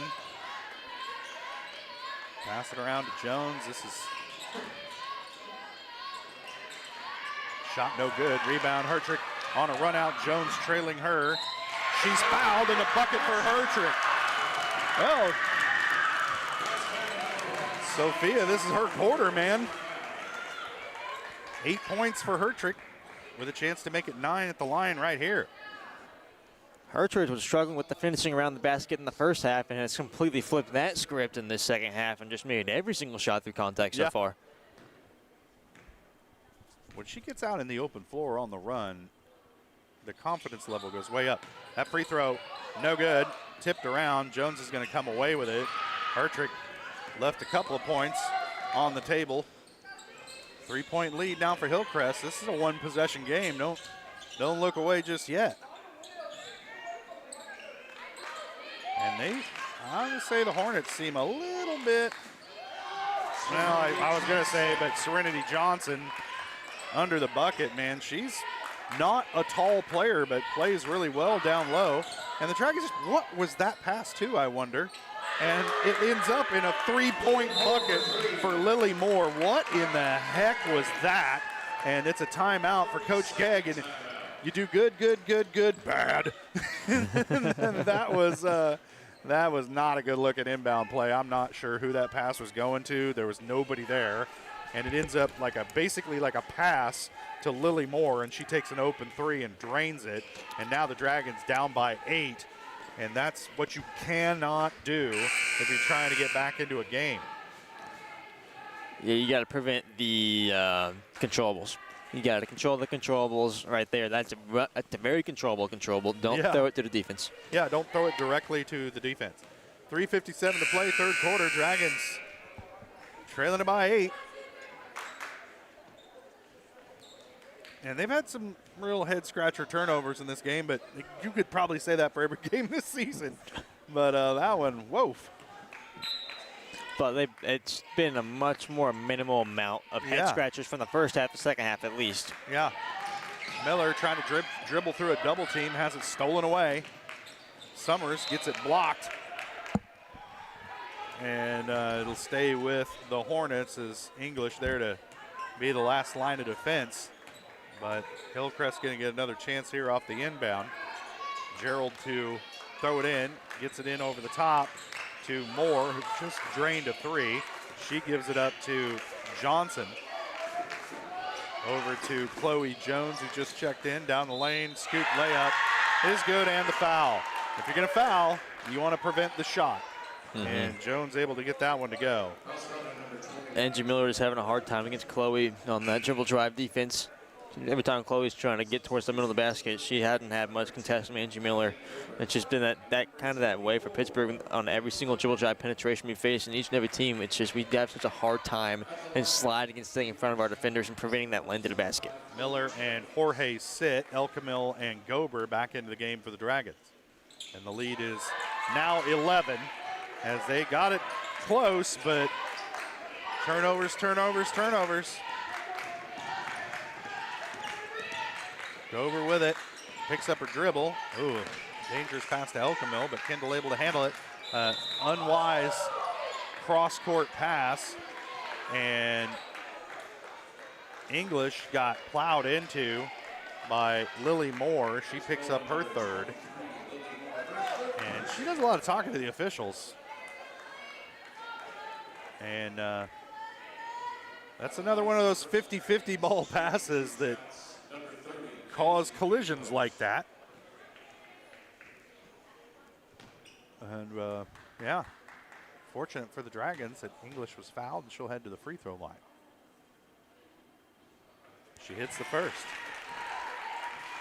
Yeah, maybe Pittsburgh, you have to take advantage of these free opportunities they're giving you. Yeah, with the clock stopped.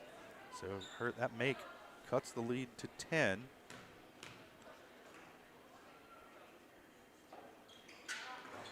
And that one rattles in for English. The lead back down to single digits. As Moore handling up the floor, she'll kick it over to Caitlin Summers. Down low to Chloe Jones, and there we see dribble penetration, and a little 10-foot jumper by Jones is good. And then the Dragons turned it over on another inbound play off a made basket. I didn't really see what happened, but oh my goodness, the inbounds for the Dragons, of all the things to have trouble with. And again, a three-pointer by Lily Moore. Wow.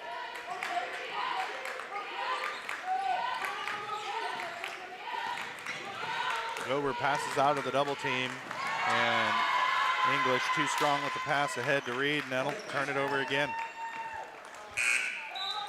Substitution for the Purple Dragons.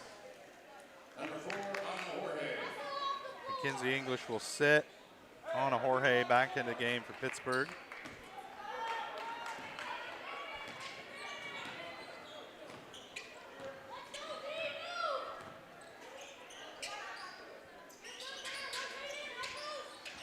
Serenity Johnson with it. Another three-pointer on the way, no good. Rebound comes down to Jorge. She's fouled. They're going to whistle that one on Caitlin Summers. That's her third. And 3 players playing with 3 fouls right now for the Hornets. And that will send Jorge to the free throw line. First time tonight to the stripe for Anna. At the line for the Purple Dragons, number 4, Anna Jorge. And what went so well for us in the first half has just completely gone away in the second half of this third quarter. Because we took the lead from, what was it, a 16-point deficit to... That was in this quarter. Yeah, this is the same quarter. It doesn't feel like it was the same quarter. Yeah. That's incredible how just it's the fits and starts, man. It's a game of runs. Jorge misses the first. And, man, free throws are at a premium here for the Dragons. And she misses them both. Chloe Jones comes down with it. And Jones, a good dribbler. Dragons need to stay in front of her. Summers kicks it up top. Around the horn to Gerald. Back up top to Moore. And Elkamil way past the three-point line guarding her, and rightly so. Johnson, no good. Rebound rebound Odessa Reed.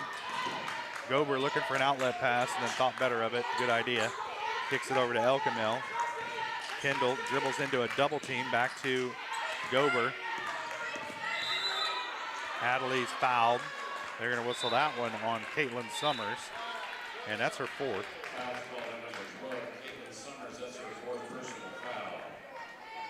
And that's been the only downfall for Hillcrest in the second half of this third quarter, is not being as clean as they were in the first half defensively when they're putting pressure on the ball.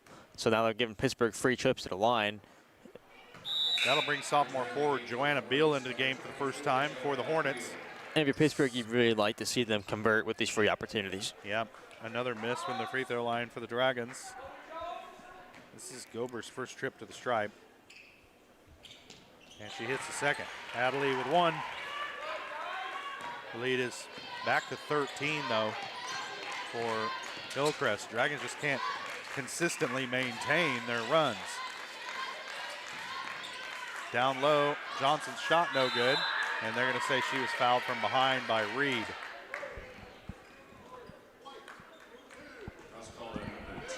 That's Odessa's third. All of a sudden, we've just struggled with that defensive penetration. It has been an issue for us all game. In these last couple minutes, Hillcrest has just been able to waltz into the paint and get opportunities under the basket whenever they want. Johnson misses the first. Reed will sit. English back into the game. And on top of that, English just has 2 fouls. I believe so too. On top of that, what you're seeing is more second chance opportunities. Miss. And the rebound comes down to Chloe Jones.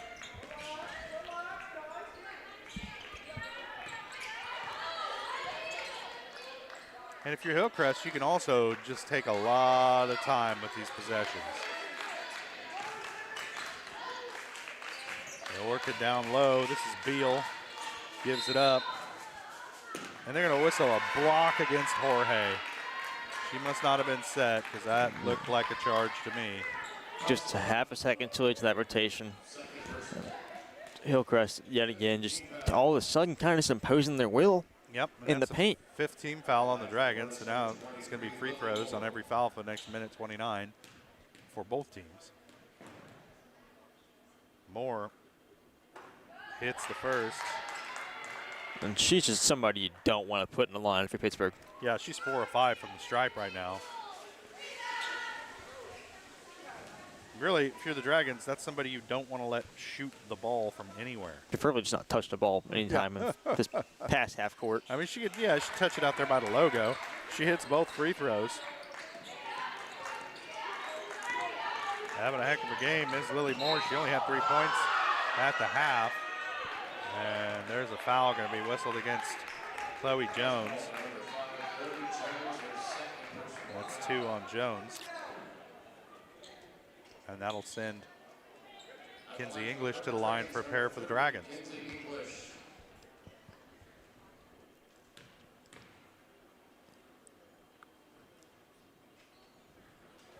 English hits first. We're seeing, like I said, Hillcrest is not doing as good a job as being clean, defending with the pressure. So our attack has been this whole second half. That press break is just give it back to the inbounder and try to let her split the seam and split through the defenders. And they've fouled us and sent us to the line a couple times now. English 5 of 5 from the line in this third quarter. She's 7 of 9 for the night. So Kinsey's been shooting free throws pretty well. Shot no good. Beal with the rebound. Blocked by Hertrick. Sophia comes away with it. She's being trailed. Now she'll pull it out. Kicks it over to English into the corner to Gober for 3. Off the mark. Rebound Elkamel. Back out to Jorge. Back to Gober. Down low to English. She's fouled. Oh, the shot rolls off the rim. And McKenzie will head back to the line to shoot 2. Stops the clock with 52.2 left in the third. Dragons trailing by 13, but a chance to score here without the clock moving. Can't stress that enough. You got to take full advantage of these opportunities. First one off the mark. Entering the game for the Hornets, number 33, Kate Saunders.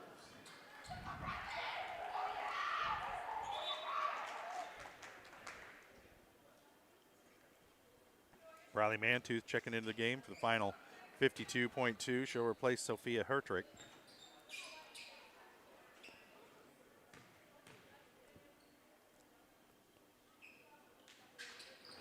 Oh, the second one rattles out. And they're going to whistle a foul on the rebound attempt. Are they going to get... I got Mantooth with that one.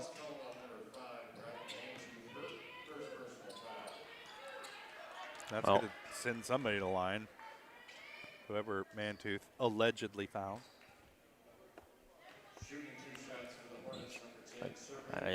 Serenity Johnson's going to head to the line to shoot a pair. She's 0 for 2 from the line tonight. It's just really, if you're Pittsburgh, that's just unfortunate when you coming off the line, you're shooting 2 free throws, and then you proceed to miss both those. And on the rebound in the second one, you give them a free shot to the line without even having to walk down the court. The clock's still not moving, though. And Johnson makes them pay. She hits them both. She's 2 for 4 now from the line. English over to Gober. Adderley, free throw line to Mantooth, out to Jorge. Cross court to Elkamil. Kendall puts it on the floor. Nice bounce pass to find English, the bucket and the foul.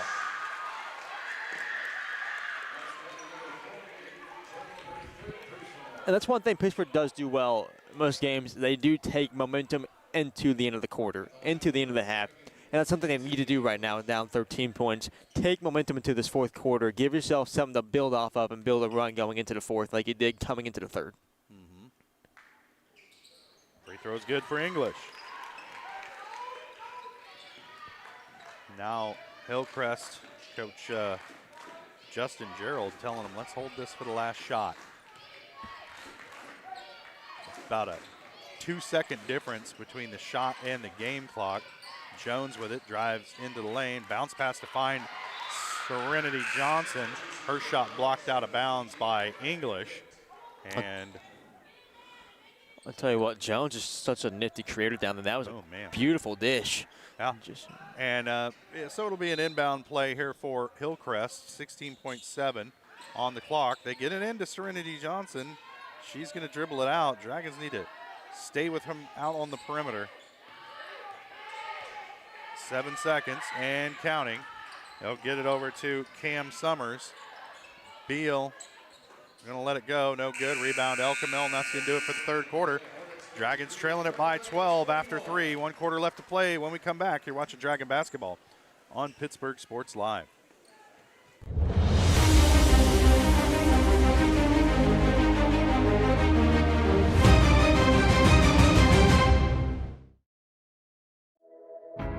At Girard Medical Center, our physical and occupational therapy department is dedicated to helping you bounce back stronger.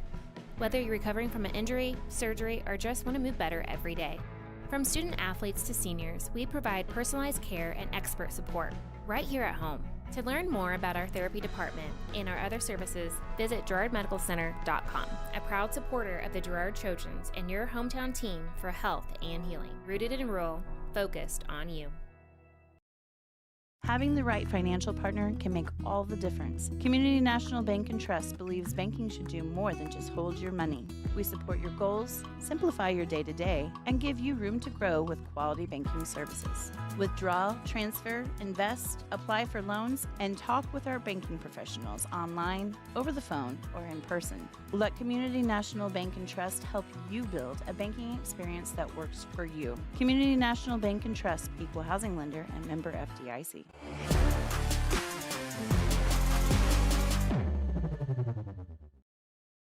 What are your teams? 8 minutes to play in this one. Dragons trailing it by 12. Gober gets the inbound pass, gets it over to Elkamil, to the far side to Jorge. She's going to put it on the floor, back to the top of the key to Mantooth, who's going to shoot the 3, and Briley drains it. There's a spark you need coming out of the fourth quarter. Yep. To get a run going for this Pittsburgh team when you're down by 12 points. That's exactly what you want. Back down to single digits. Cam Summers gets it up top to Jones. Playing it back and forth. This is Serenity Johnson with it. Back to Jones, back to Johnson. Into the corner. And you're going to see Hillcrest probably try to hold the ball here a little bit as they're just working that Dragon defense around. Jones pulls trigger on 3, and you cannot lose her on the outside. Yep. I know Mantooth Hillcrest just checked into the game, but you cannot lose her on the outside. You know Hillcrest has no issue swinging the ball across the ring for 30 seconds and then shooting a 3. Then shooting a 3. That's what they want to do. English for 3 off the mark. Battle for the rebound. Foul's going to go against the Dragons. I think they're going to get Mantooth with this one. And that'll give it back to Hillcrest. And they'll lead back to 12 after that made 3. And now Dragons going to sub in Reed and Hertrick. Yeah, what you need to see here. Gober and Jorge will sit. Defensively, give them more pressure on the perimeter. Don't make them comfortable swinging the ball around the arc and getting those comfortable 3s. Make them penetrate again and trap them in the paint like we do so well. Summers with it. They'll work it around to Johnson. Does not have to hurry. Hertrick guarding her. Wow. Lily Moore throws one up, and it goes down. Not much more you can do there if you're English. No. And did a good job not fouling, even though Coach Gentry wanted it. Of course, every coach wants a foul all the time. Hertrick with it. She puts it on the floor into the lane, stepping through, way short on that one. Reed comes away with it, though, off the glass and good. That's Reed's first bucket of the second half. She's got 8 points. And the lead back down to 12. But the Dragons have got to string together some stops and some scores. Get back into this one. I know it sounds silly saying it. But also, they're going to have to hurry this offense up for Hillcrest. You can't just drop back into your 2-3 zone and be content with them throwing the ball around for 35 seconds on the perimeter.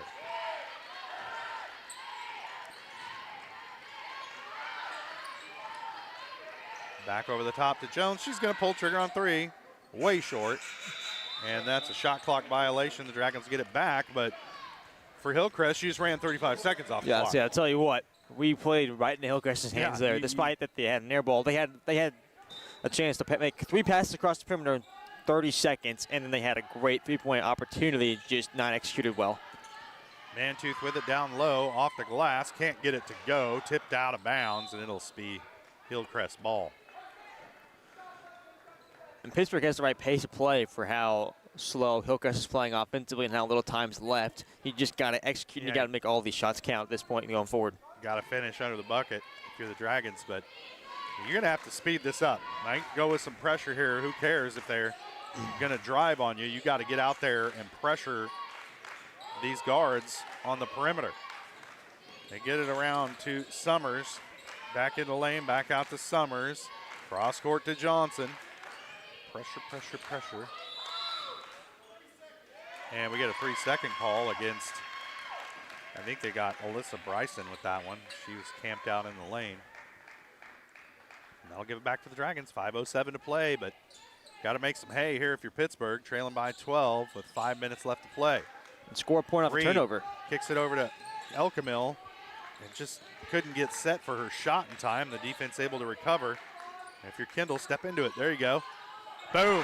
With confidence, drills it. First bucket of the second half for Elkamil. She's got 8. And the lead is 11. And Elkamil's been such a spark for us. The lead is 9. My brain no do numbers good. Jones steps into the shot, no good. Rebound, English. Pass ahead to Hertrick.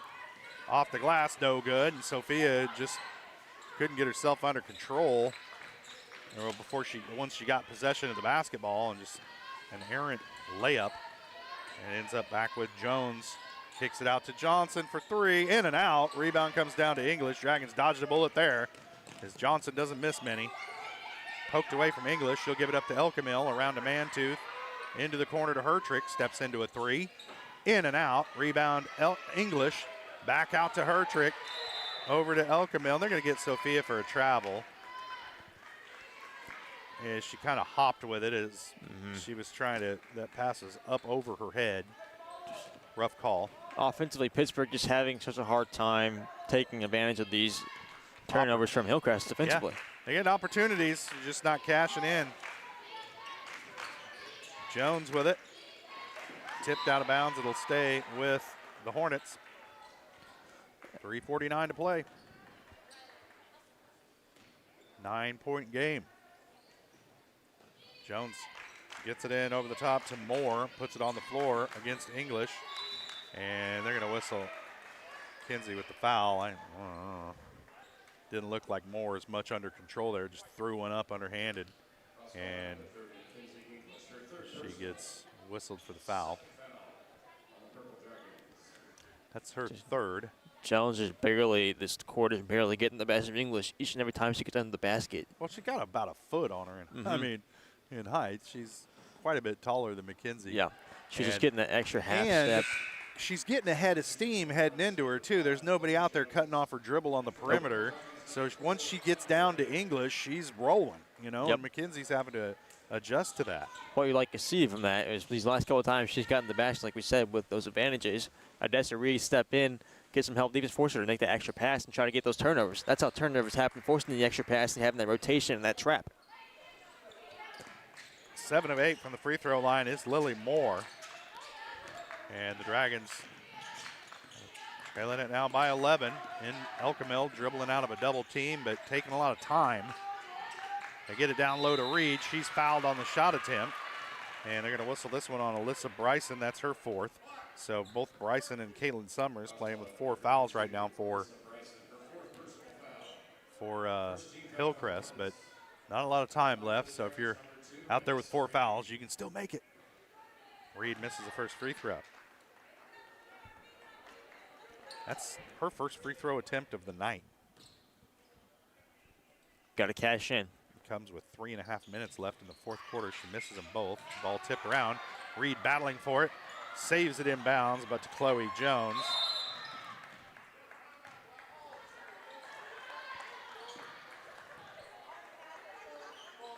And Hillcrest got a timeout. They'll take it.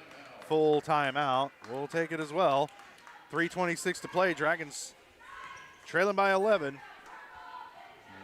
Finish of the game when we come back. You're watching Dragon Basketball on Pittsburgh Sports Live.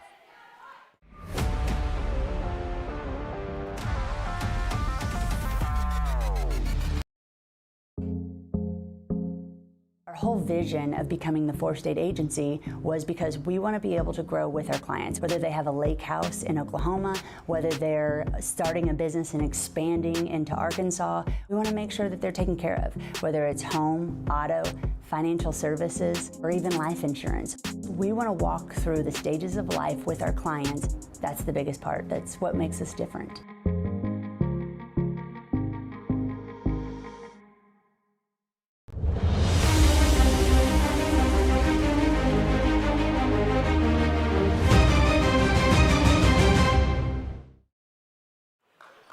.326 to play. Dragons trailing it by 11.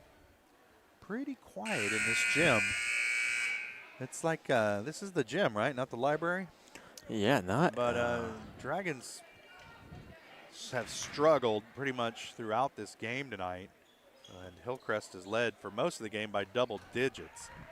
And they lead it by 11 right here. Dragons have gotten it down to 9, down to 8, I think, at one point. But every time they do, they turn the ball over, and Hillcrest goes on a bit of a run. And that's what's kind of been going on right here. They get it down low, they're going to whistle a travel. All right. Turnover on Hillcrest. I thought they were going to get English with that foul, but a little too many steps that time by Alyssa Bryson. Coming out of the timeout, a turnover defensively is exactly what you need for Pittsburgh. Now you got to go score off that turnover and go start a run. Reckless abandon to the hole. And they're going to get her with a charge. There's no way that defender was set. No way. No way. Oh, my goodness. Well, y'all are watching on YouTube. You can run it back 10 seconds and watch that charge call with Elkamil driving to the bucket. There is no way that defender was set. Oh, well. That will not be the difference in the game, but not the greatest of calls. Poked away. Dragons come away with it. Don't touch anybody.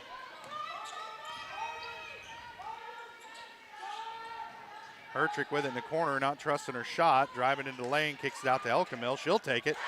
Boom. That's a shot I trust. That's Elkamil's third three-point bucket of the game. She's got 11. Now the Dragons applying some full court pressure, trying to hurry Hillcrest up. Serenity Johnson with it as they're able to break the press. Working against Hertrick.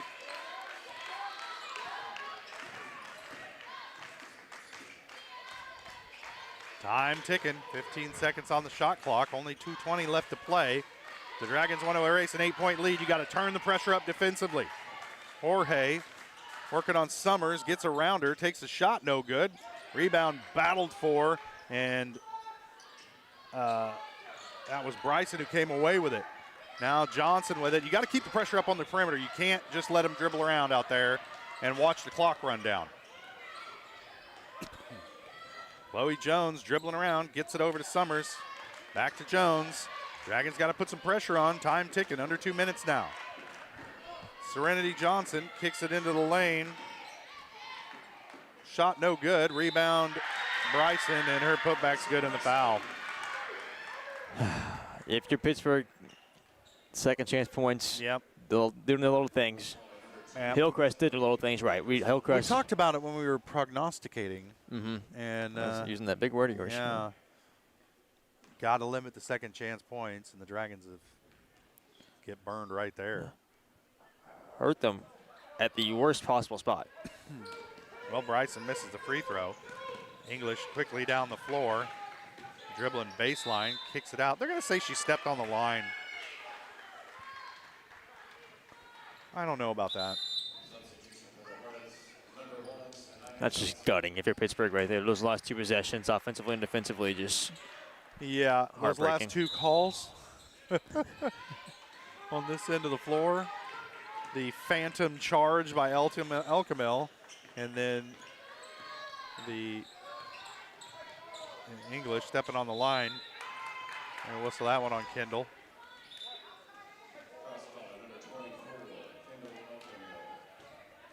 That's her 3rd. And it will send Jones to the line. She is 1 of 5 from the stripe. 10-point lead for Hillcrest. Jones rattles the first one in. All right, 1:21 left in the game. You got 81 seconds. You're down by 11, potentially 12. Pittsburgh, you got to run out in transition and score quick buckets. If you can get good-looking threes, take them. If you can get quick layups, take them. But you just got to put the ball in the hole, and you got to put the ball in the hole incredibly quick. First shot off the mark. Hertrick with the rebound. Clock's running, but Hertrick's pass deflected and stolen. And then I think they're going to get Sophia with a foul after the fact. And so it's going to be a held ball, but it's going to stay with the Hornets. Not even the possession arrow likes us. Nothing in our favor. Darn it. You get the inbound pass into Moore. She's dribbling around with English guarding her.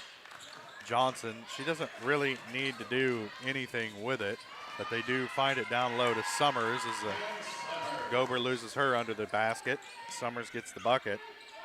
That's her first points of the second half. Gober with it, gives it up to Elkamel. Kendall now dribbling into the lane. Tick-tock off the glass, no good. Rebound, Odessa Reed over to English. She's fouled, shot no good, but it'll send McKenzie to the line. She's frustrated that she didn't make that shot, but you know, it's a 13-point lead. And so you got to make a lot more shots in a lot little time. Even if you did make it, it's still a steep climb.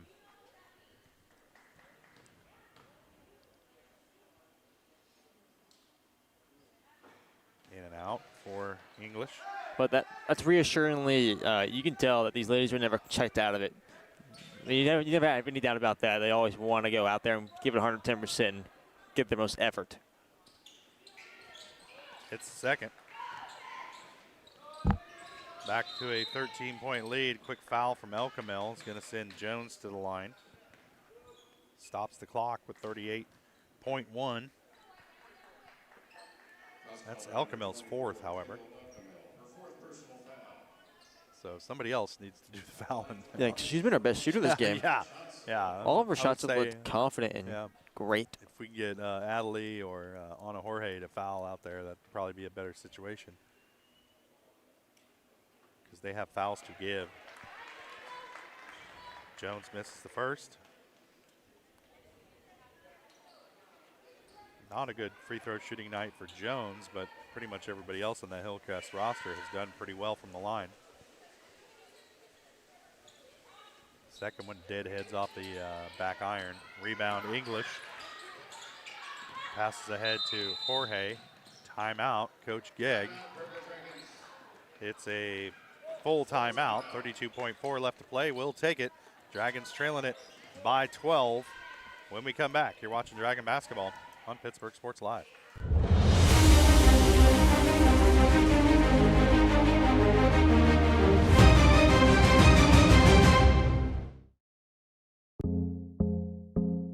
Our whole vision of becoming the 4-state agency was because we want to be able to grow with our clients, whether they have a lake house in Oklahoma, whether they're starting a business and expanding into Arkansas. We want to make sure that they're taken care of, whether it's home, auto, financial services, or even life insurance. We want to walk through the stages of life with our clients. That's the biggest part. That's what makes us different.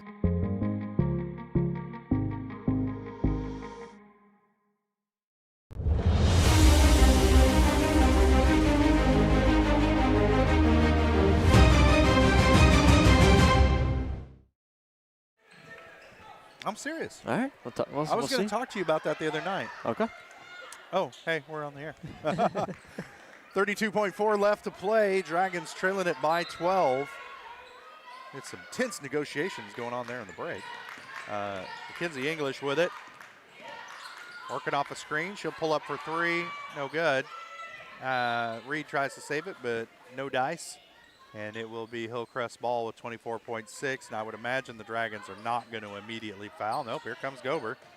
They get it over to Moore, and she's fouled by Elkamil, and that's going to be Kendall's fifth. Well, good game by Elkamil. She finishes with 11 points. Great game, great tournament. 9 of those from beyond the arc. Yeah, and she has had a good tournament. You know, as just a sophomore coming off the bench, and she's been a spark for this team, and she made her presence known. Yeah. She was flying around the court. She was taking her hands to the ball. She was making big shots for us down the stretch. Yep. So some subs into the game now for Hillcrest.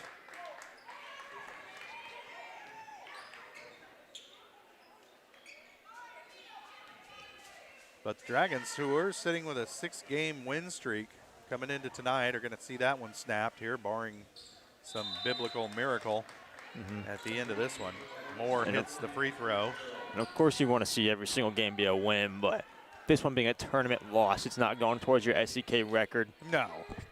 Not the biggest pain in the butt for the record. Right, and you know, this is a quality opponent, and so there's things to be learned from this game for these Dragons. And Hertrick off the mark, hits the side of the backboard with that three-point attempt, and two Dragons collide going for the save. It was Reed and ball to each other. And they fought over the save, and it ends up being out of bounds to Hillcrest with 4.7 seconds. And Coach Gegg says back it off, and that's going to do it for this one. Dragons fall 67-53 to the Hillcrest Hornets. The Dragons fall to 9-6 on the season. Hillcrest improves to 9-8, and that'll do it for this one. We'll step away for a quick break, come back with the hybrid post-game, pre-game show, and get you your final stats on this one before looking ahead to the Dragons. Dragon boys getting set to take on Washburn Rural in the nightcap. You're watching Dragon basketball on Pittsburgh Sports Live.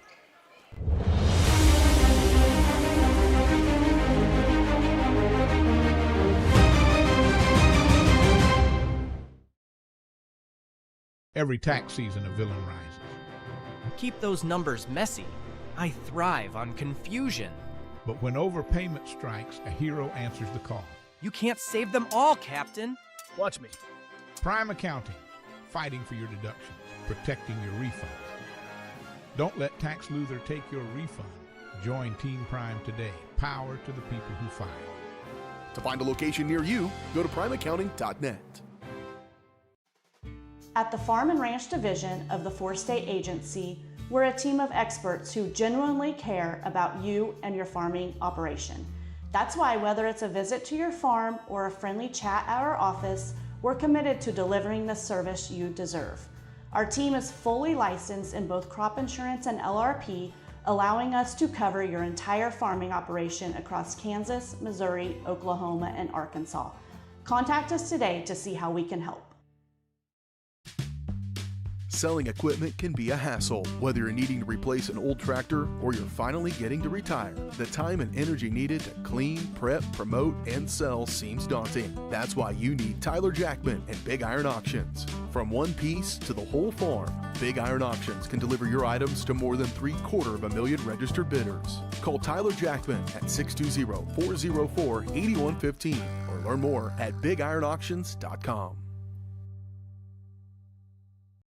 From the phone call to the service call, Roto-Rooter is there with fast and reliable sewer and drain service. From repair and replacement to septic and grease trap pumping, Roto-Rooter is here for you. With video inspections, Roto-Rooter can identify the exact issue to get the repair done quickly and correctly. Complete sewer line repairs or replacements, Roto-Rooter has you covered. Serving Crawford, Bourbon, and Cherokee counties, Roto-Rooter, 620-231-5630.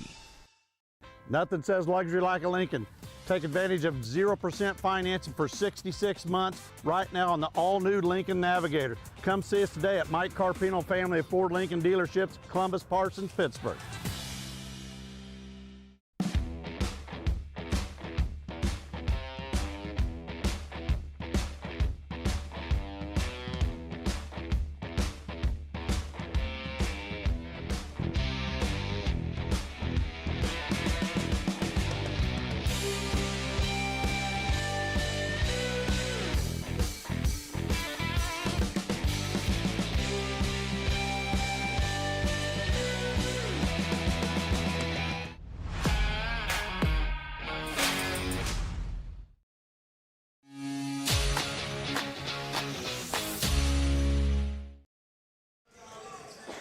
Pittsburgh Sports Live is presented by Crawcan, your community technology partner. Don't get bit by slow speeds and high prices. Get Gigabit, the fastest internet in Southeast Kansas with Crawcan.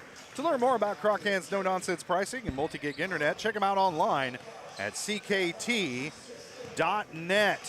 Well, the Dragon girls fall in the opener tonight, 67-53 to the Hillcrest Hornets.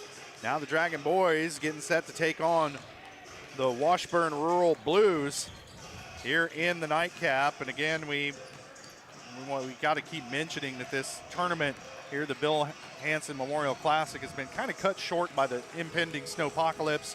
The Saturday games have been canceled. They moved the time slots for these Friday games up so these teams can get the heck out of Dodge before the storm hits. And Washburn Rural traveling back up to Topeka. They'll be moving kind of away from the storm as it comes in from the south and west.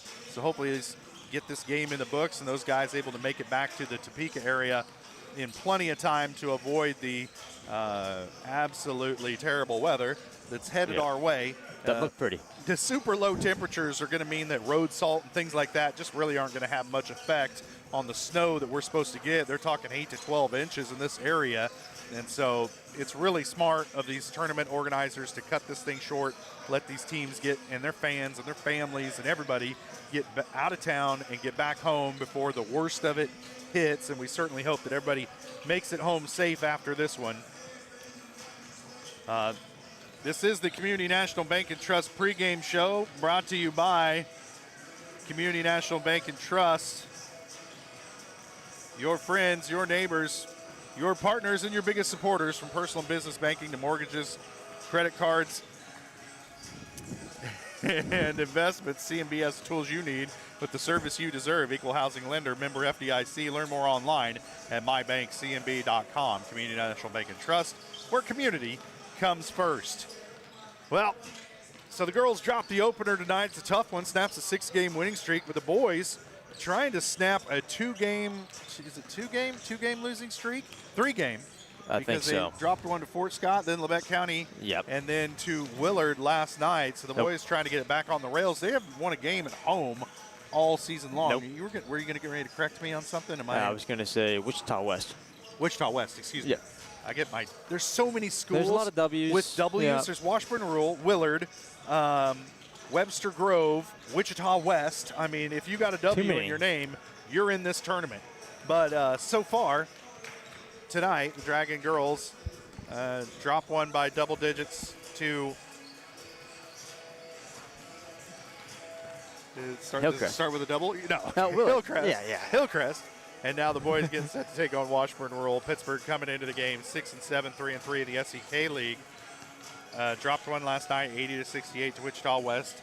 And Washburn Rural coming in at 7-3. I'm going to go find out how they did in the first round of this tournament. But the last game we have on record for them was back on the 9th, where they lost. No, it was last week. They lost 52-46 at Emporia. This is a team that also doesn't score an abundance of points. They only have one game this year where they've scored over 70, but it was in a quality win back on the 9th, 79-62 against Topeka Hayden. And for those of you who follow basketball in the state of Kansas, any win over Topeka Hayden is a good one.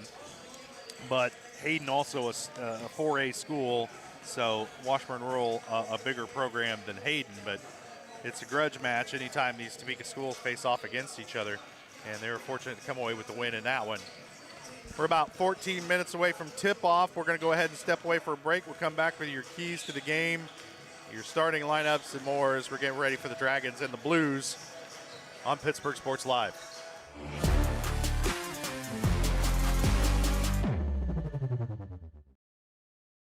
It's The Rush. Every touchdown, basket, goal, or lap is filled with excitement. It's why we love the game. It's why we play the game. It's also why we bet on the game. The Rush is why we need a plan.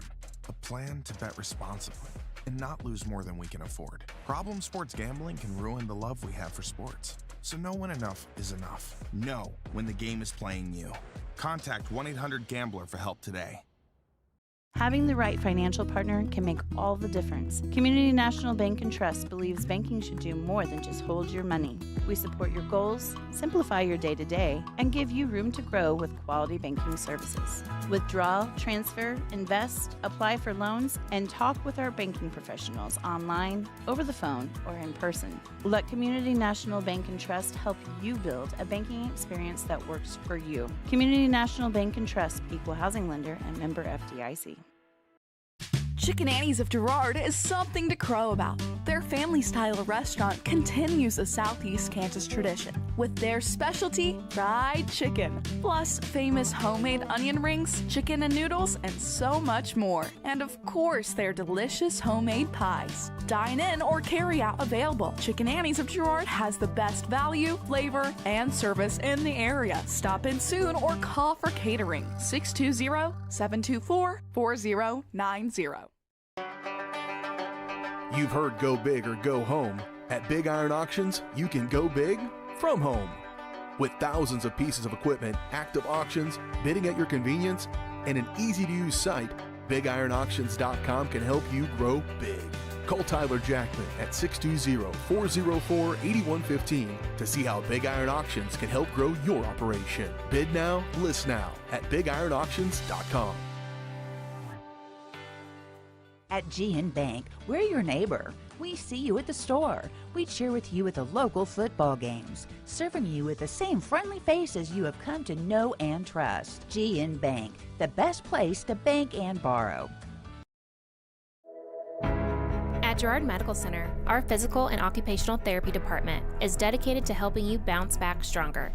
Whether you're recovering from an injury, surgery, or just want to move better every day. From student athletes to seniors, we provide personalized care and expert support right here at home. To learn more about our therapy department and our other services, visit GirardMedicalCenter.com, a proud supporter of the Girard Trojans and your hometown team for health and healing. Rooted in rural, focused on you. When it comes to having your labs drawn, you have a choice of where to go. For 30 years, MagLab has focused on providing quality lab work that is accurate and timely. MagLab's walk-in service typically gets you in and out in under 5 minutes with same-day results. Locally owned and operated, MagLab takes most insurances, including Medicaid, and has historically had the lowest out-of-pocket prices. So when it comes to having labs drawn, don't be told where to go.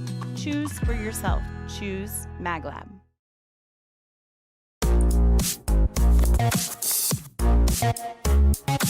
Hold on.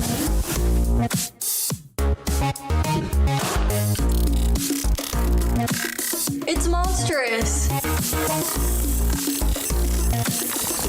With Crawcan's multi-gig internet, you can experience monstrous speeds for every device in your home or business at the same time for a low, no-nonsense price.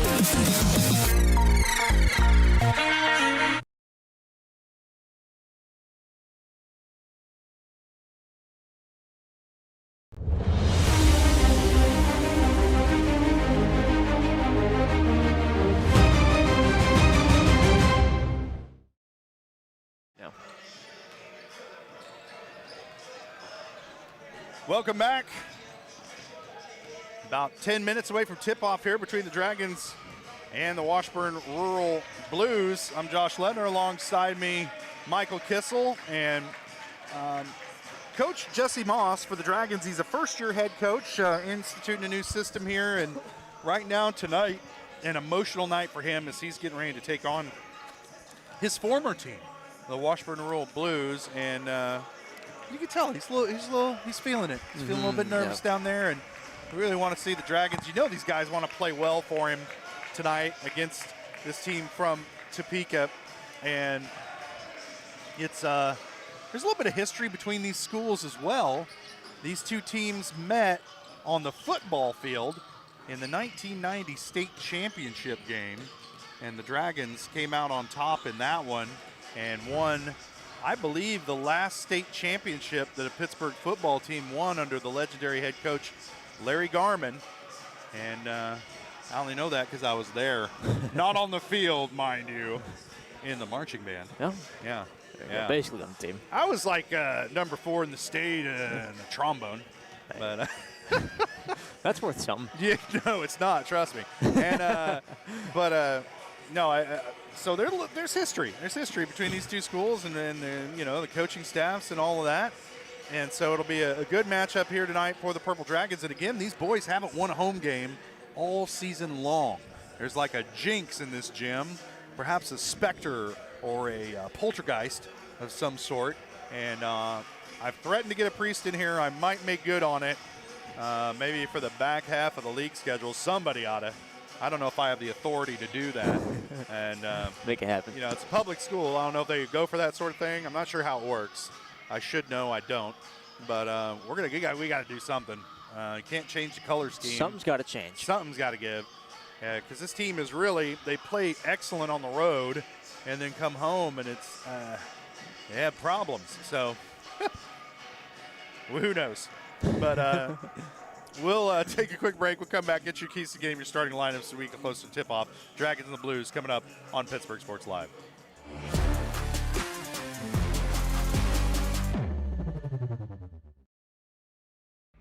Today we're going to do an experiment to see just how fast CrawlCan's multi-gig internet is. In your email, you'll find 2 links. When I say go, click on the first link to download the 500 gigabyte test file. Go!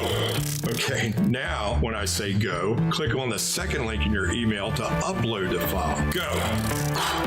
I guess it really does eclipse all other internet. Release the CrawlCan. Monstrous multi-gig speeds for a low, no-nonsense price. Having the right financial partner can make all the difference. Community National Bank and Trust believes banking should do more than just hold your money. We support your goals, simplify your day-to-day, and give you room to grow with quality banking services. Withdraw, transfer, invest, apply for loans, and talk with our banking professionals online, over the phone, or in person. Let Community National Bank and Trust help you build a banking experience that works for you. Community National Bank and Trust, equal housing lender and member FDIC. Whether you're trying to make the most of the next harvest, navigating a changing business landscape, or planning for the next chapter in your life, the professionals at Prime Accounting Solutions are here to help. With 10 locations, Prime Accounting offers convenient, friendly accounting and tax services at a fair price. Payroll, bookkeeping, business planning, personal tax filing, and more. And now Prime is the place to go for insurance. To find a location near you, go to primeaccounting.net.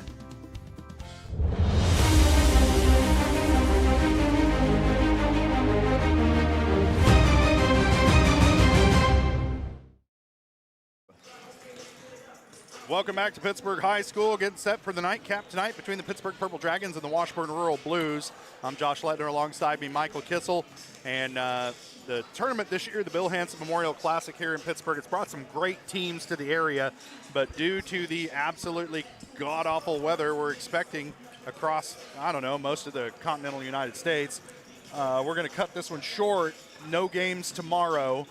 This will be the final game of the tournament here tonight between the Dragons and the Blues, and then all of these teams are going to take back off to whatever part of this region they came from. We've got teams from Topeka, like Washburn here on the floor, teams from Springfield, Wichita, the Kansas City area, and they got a trip to make it home on a bus. And so a wise decision by Pittsburgh's athletic director, Jen Gomez, and the tournament staff here to cut this one short and get everybody home safe, because that's what really matters more than getting an extra game in a mid-season tournament. Yeah, tournament is the key word. It's not a divisional game for anybody. It's not even a league game. Yeah, so, no. And you said there's a team coming out, Webster Groves from St. Louis. Yeah. Yeah.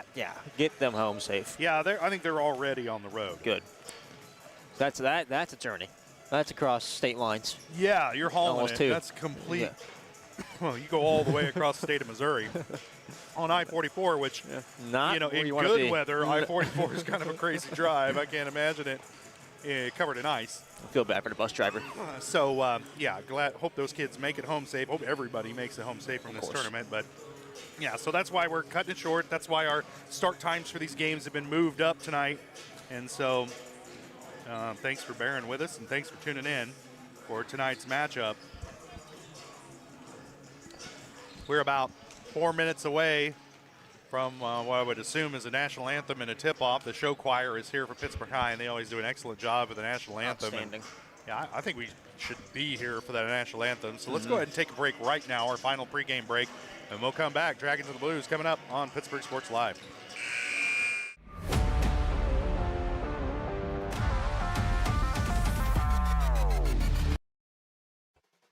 At the Farm and Ranch Division of the Four-State Agency, we're a team of experts who genuinely care about you and your farming operation. That's why whether it's a visit to your farm or a friendly chat at our office, we're committed to delivering the service you deserve. Our team is fully licensed in both crop insurance and LRP, allowing us to cover your entire farming operation across Kansas, Missouri, Oklahoma, and Arkansas. Contact us today to see how we can help.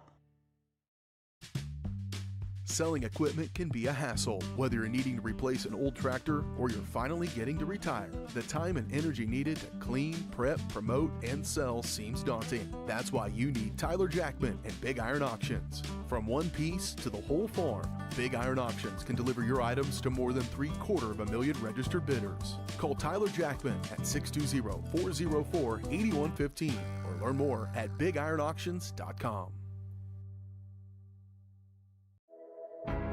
At Girard Medical Center, our physical and occupational therapy department is dedicated to helping you bounce back stronger.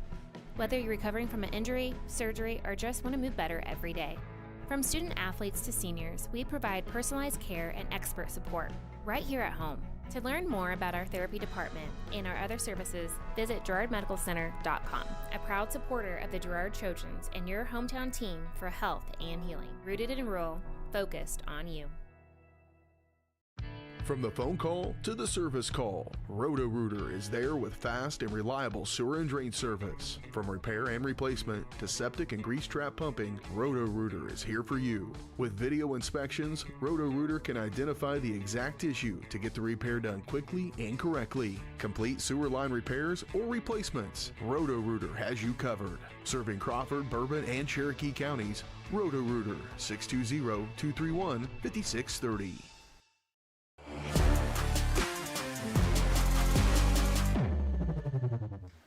Welcome back to Pittsburgh High School, getting set for tonight's matchup between the Blues and the Dragons. Let's go ahead and take a look at our starting lineups first for the visiting Washburn Rural. Oh, they're the Junior Blues, excuse me. They'll start number 2, 6'2 sophomore Brooks Ballard. Number 10, 6'3 senior John Hoydle. Number 22, 5'10 senior Kiefer O'Connor.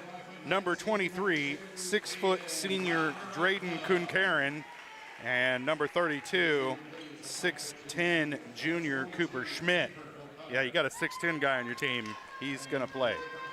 So I saw him under the bucket. I'm like, that guy's tall. Sure enough, 6'10 is tall. For the Purple Dragons, they'll start senior Danny Durden, senior Caden Navaratnam, junior Jamarcus Davis, junior Landon Jesse, senior Malachi Meadows. All right, we wanted to be here for our national anthem from the Pittsburgh Show Choir because they've performed at several different games throughout this tournament, and every time they sing our national anthem, it is lights out. But a programming announcement. We're going to hand the play-by-play duties tonight off to my colleague, Michael Kissel. I'll provide some uneducated color throughout the game. And did I not get that on the right? Yeah, I did. Okay. No, it's all set. Just okay, all right. Making sure the bench is there for, learn your roster. It's a fun time, right? Some bookkeeping.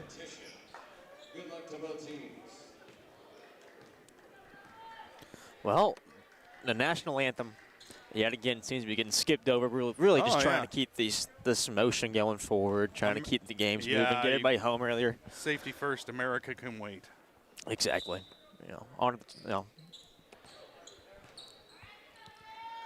Danny Durden going to rival off against the 6'10" Cooper Schmidt at the tip-off.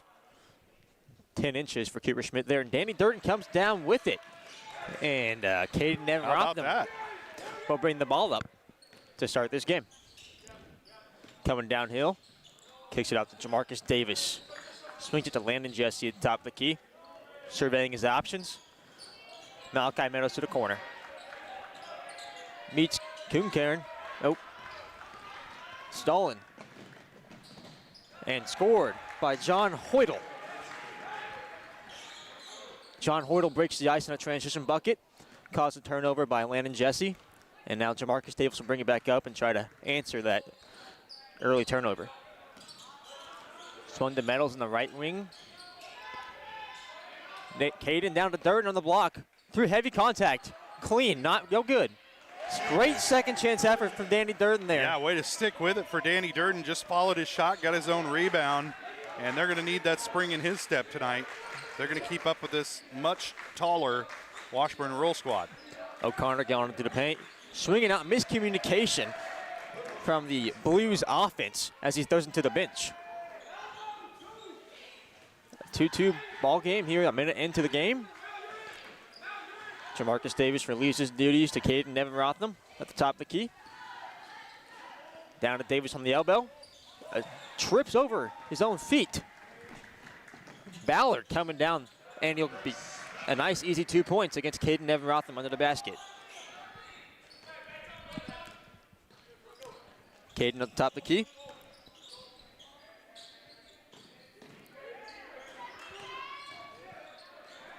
Oh, another turnover. Stolen by Brooks Ballard again, coming downhill. Another transition bucket. Contested by Caden Neven-Rotham, but just not enough. You know, I think maybe for Coach Moss, this also is a teaching opportunity to say, hey, this is my old team. This is how they play. This is how I want you guys to do. And Dragons kind of get to see another team do what Coach Moss is trying to teach them to do. Yeah, if you're Coach Moss, you almost have the ultimate scouting report because you should know most of these guys inside and out. Yeah, you know what their favorite food is, what the name of their pet. That is O'Connell at the top of the key. Dishing down the Hoytle under the basket for an easy 2 points. Yeah, Hoytle just slipped in behind the defense. Everybody lost him watching the ball. And an easy uncontested layup. White Thomas subbing in for Malachi Meadows. Jamarcus Davis at the top of the key, swinging to Zane Miller in the corner. Working against his defender, O'Connell. And it is off O'Connor. O'Connor just poked it away. He knew he was the last one to touch it, so diving for it out of bounds, trying to save it in. Not in time. And if you're Pittsburgh, you got to keep control of that ball early on. Don't give these Blues any easy transition buckets. Again, like their first 6 or 8 buckets have been transition easy layups. 19 seconds on the shot clock, plenty of time to work. Landon Jesse in the corner now. Fouled by number 24. Haven't put that name down just yet. That is Miles Bradley.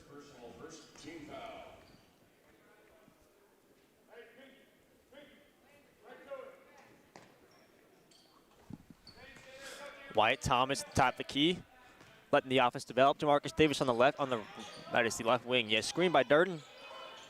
Ran into the 6'10". Zay Miller in the wing, penetrating. Jamarcus Davis down to Danny Durden. Through contact, he's fouled for 2 shots. Good look by Davis, penetrating. The defense collapses to him, and he finds Durden under the bucket. And Durden able to get away from that 6'10" kid and get one up against a slightly smaller defender. Yeah, and what's been impressive is we've been done such a good job of pulling out the 6'10" Cooper Smith from the paint and allowing Durden to have a much more reasonable matchup on the free throw line. As Durden makes his first. Danny's one of those guys for the Dragons that he's going to get to the stripe a lot in a game, and how he shoots free throws is really important for this team's success. No good on the second. Stolen by Durden from the pressure. Coming downhill hard. Pass to the defender. Oh, and that weak charge call. Oh, my goodness. I just think it's got to be a no call. Yeah, dude, come on. There wasn't any contact to force him to fall. He still fell. Durden missed the layup, and they called the foul on him. Okay, that's a rough call, and they'll bring Damon Moss in. Damon Moss checking in for Durden. Pittsburgh showing the full court man press. Zay Miller picking up Brooks Ballard. Tipped, received by Zach Wright, dishing down low, kicking back out to Brooks Ballard. As Zach Wright commits the double dribble. Another turnover from this Pittsburgh defense. After they kind of slowed down from that transition craze from this Washburn Blues offense, we've been able to pile together a couple turnovers. Now we need to turn the defense into offense. As Davis receives a screen from Jesse, kicks it to Damon Moss on the right wing, excuse me. Wyatt Thomas replaces him. Down though, looking for Moss. Off the defender, and we will get a baseline out of bounds play. Durding subbing in for Landon Jesse. 18 seconds left in the shot clock here. You get a baseline out of bounds play. Plenty of time. Plenty of time. You can't really go for a quick hitter with that 6'10" under the basket. Miller, though, he will attack the basket. No good. Zach Wright pushing the pace off to Kiefer O'Connell to the corner to Brooks Ballard. Back to Zach Wright under the basket. Yes. 2 points for Zach Wright. Makes the lead 7 now for the Blues. Davis in the right wing. Now the corner. Kicks to Moss across the top of the key. Hands it off to Miller. Attacking the basket strong. Kicks it to Durden. Back to Miller. Down to Damon Moss. Fumbling around. Wyatt Thomas fakes the corner three. Penetrates again. Blocked by the 6'10", Cooper Schmidt. We're going to have to start referring to him by his name rather than by his height. Just such a phenomenon down there. Presence down low, and you know, you watch a lot of SEK League basketball. You're not used to seeing a guy 6'10". No, and that's SEC League basketball. That's tall, brother. Landon Jesse surveying his options, finds Miller at the top of the key. Penetrates, kicks to the corner, Wyatt Thomas. Pivoting, now to Durden. He'll drive. Shot clock violation. Don't think anybody in the court was aware of that. I wasn't. Or the guy behind the camera. I had no idea. Ball being brought up now by Drayden Kuhn-Karen.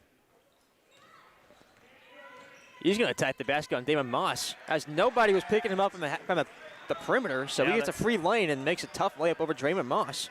The dribble penetration's been a problem for the Dragons this year, and that time just a free runner to the bucket. Yeah.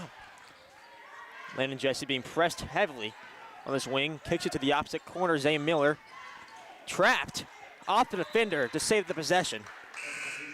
Heady play by Miller, and it's kind of a 2-3 zone that they'll trap out of in the half court, and it's giving the Dragons a little bit of trouble in the half court right now. Yes, and a great job by Miller to reset the possession using his nifty and crafty abilities to do that. Now we have Wyatt Thomas, 15 seconds left on the shot clock, top of the key, roaming to the right wing, trying to look for a player. He got Zane Miller in the left wing.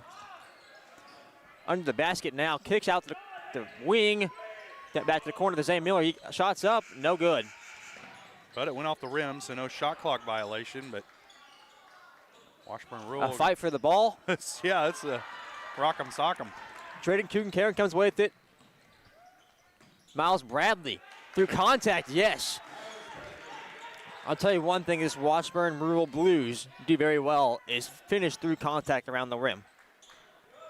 Wyatt Thomas is trapped, loses the ball, comes back away with it, finds an open Zane Miller in the basket, and he will finish for 2 and 1.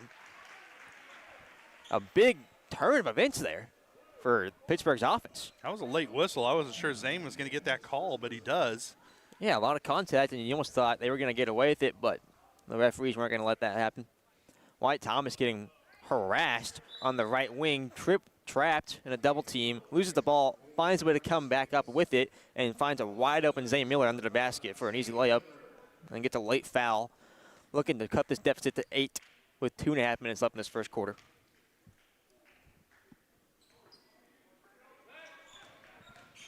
No good.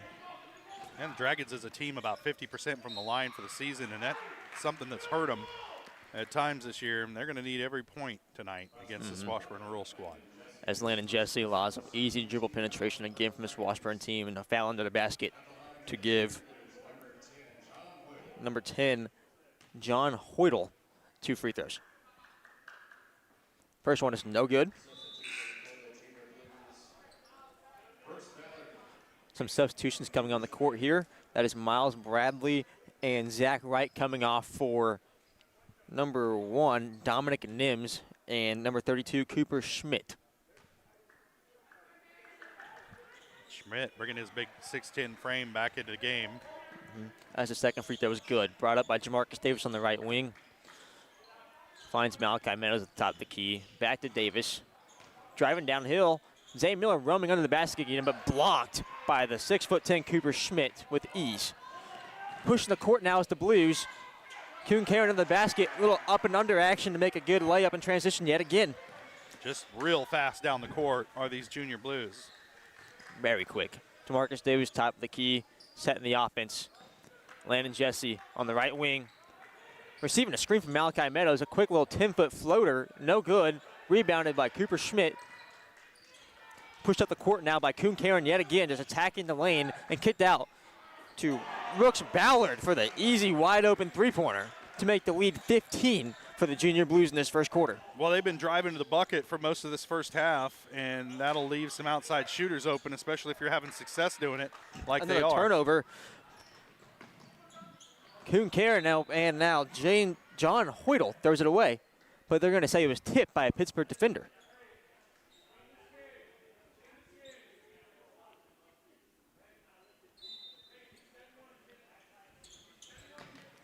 John Hoytle on the corner, now to Schmidt, top of the key. Jamarcus Davis battling with Kuhn Karen at the ball.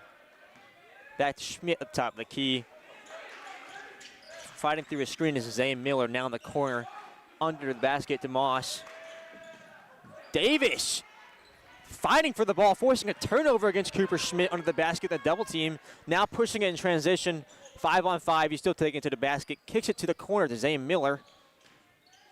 Surveying his options. Out to Landon Jesse on the wing. Malachi Meadows top the key. Back to Landon Jesse. Catch and shoot. No good. Off the backboard. Zay Miller get the rebounds.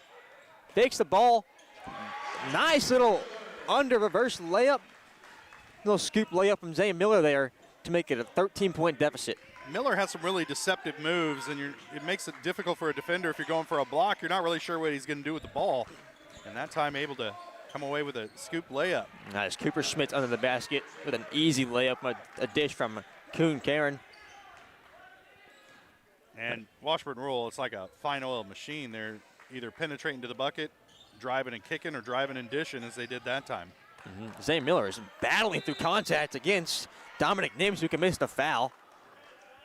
With 3.4 seconds left. A little too much contact for the officials. Just a wee bit. There, yeah. Just a wee bit. But they're letting them play. Yeah, he almost got away with it. Yeah. As we will have 3 substitutions come on the court for Pittsburgh here, subbing off Malachi Meadows, Damon Moss, and we have 6 people on the court now. That's an issue. Well, we could use every one of them. No, Landon Jesse's walking off the court now. Yeah. We subbed on Caden Nevin Rothenham, Danny Durden, and White Thomas. You know, any advantage we can get. Trying to find a bucket here with 3.4 seconds left in this first quarter. Jamarcus Davis. White Thomas in the wing. Deep three. No good. For a split second there, he saw the net, maybe thought it was in, but he hit the bomb at the backboard, and that'll be the final of your first quarter. It is 7-22. Washburn Rural Junior Blues. This is Pittsburgh Sports Live. That is the end.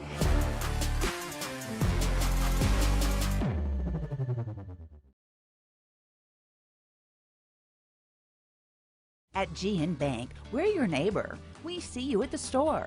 We cheer with you at the local football games, serving you with the same friendly faces you have come to know and trust. GN Bank, the best place to bank and borrow. At the Farm and Ranch Division of the Four-State Agency, we're a team of experts who genuinely care about you and your farming operation. That's why whether it's a visit to your farm or a friendly chat at our office, we're committed to delivering the service you deserve. Our team is fully licensed in both crop insurance and LRP, allowing us to cover your entire farming operation across Kansas, Missouri, Oklahoma, and Arkansas. Contact us today to see how we can help.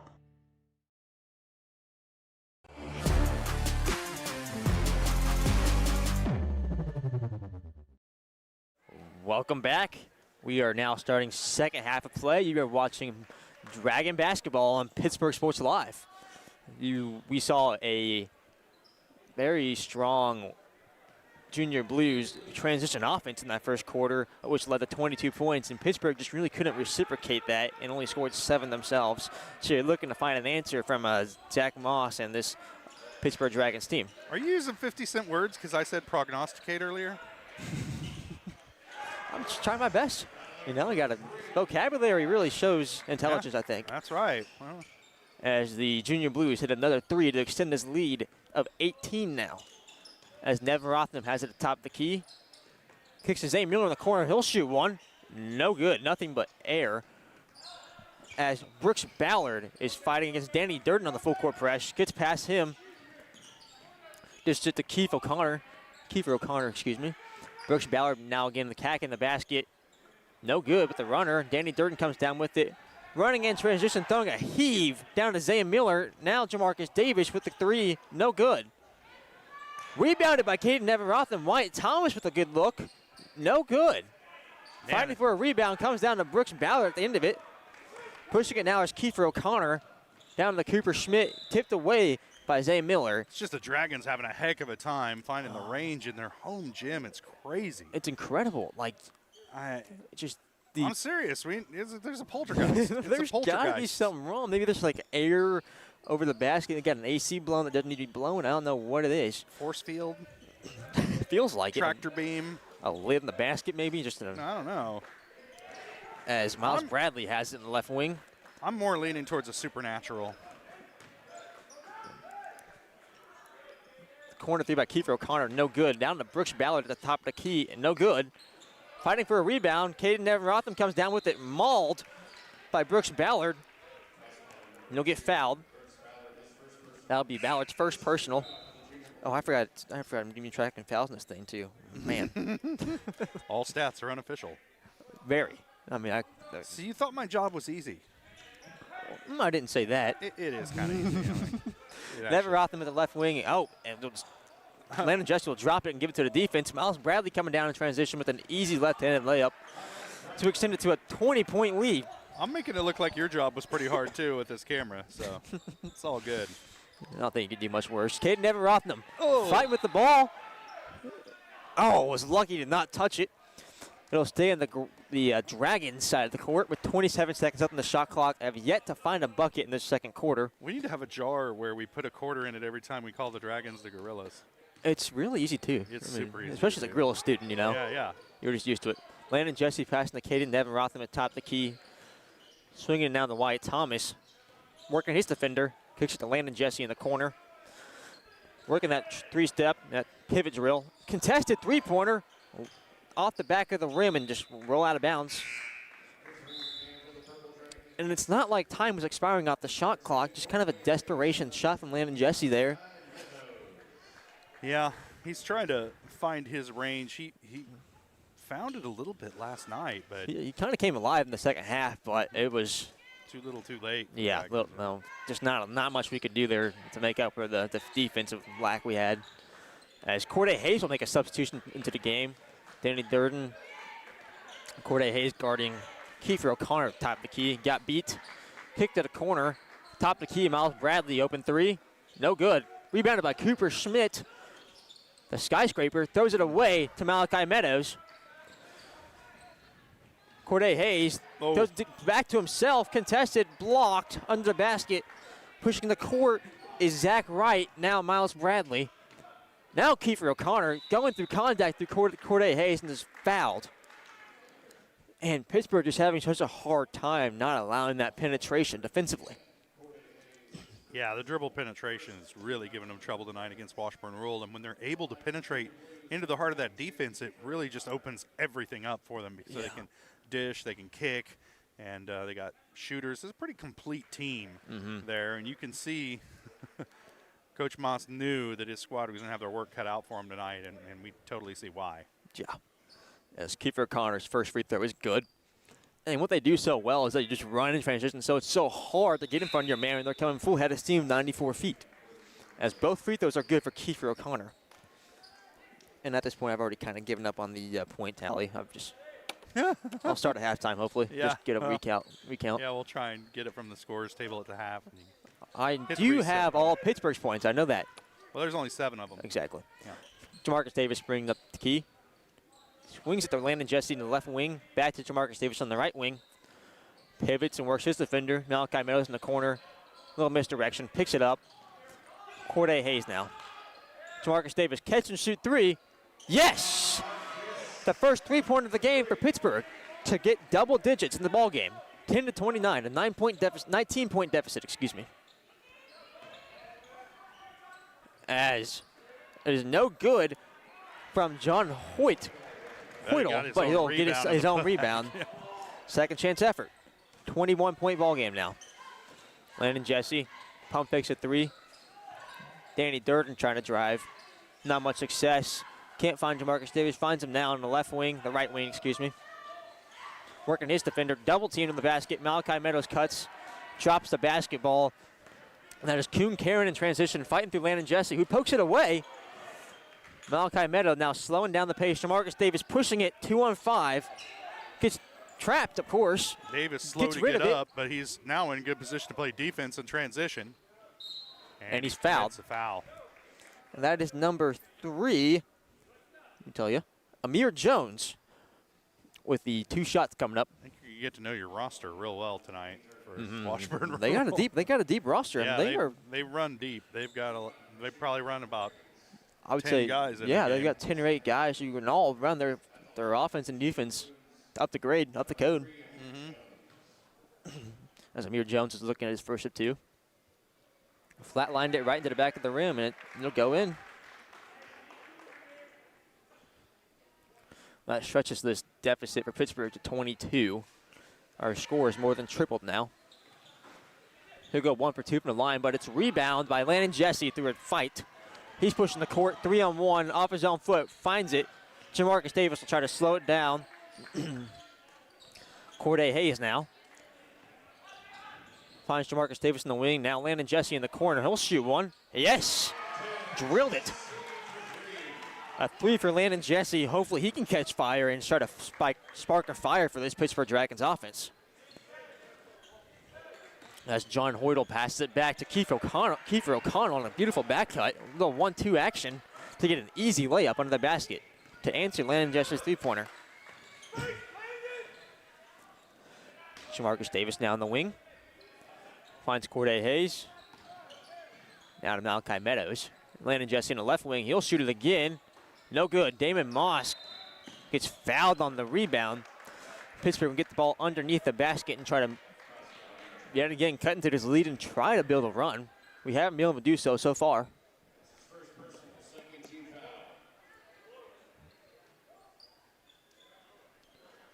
Two and a half minutes left to play here in this first half. Jamarcus Davis inbounding.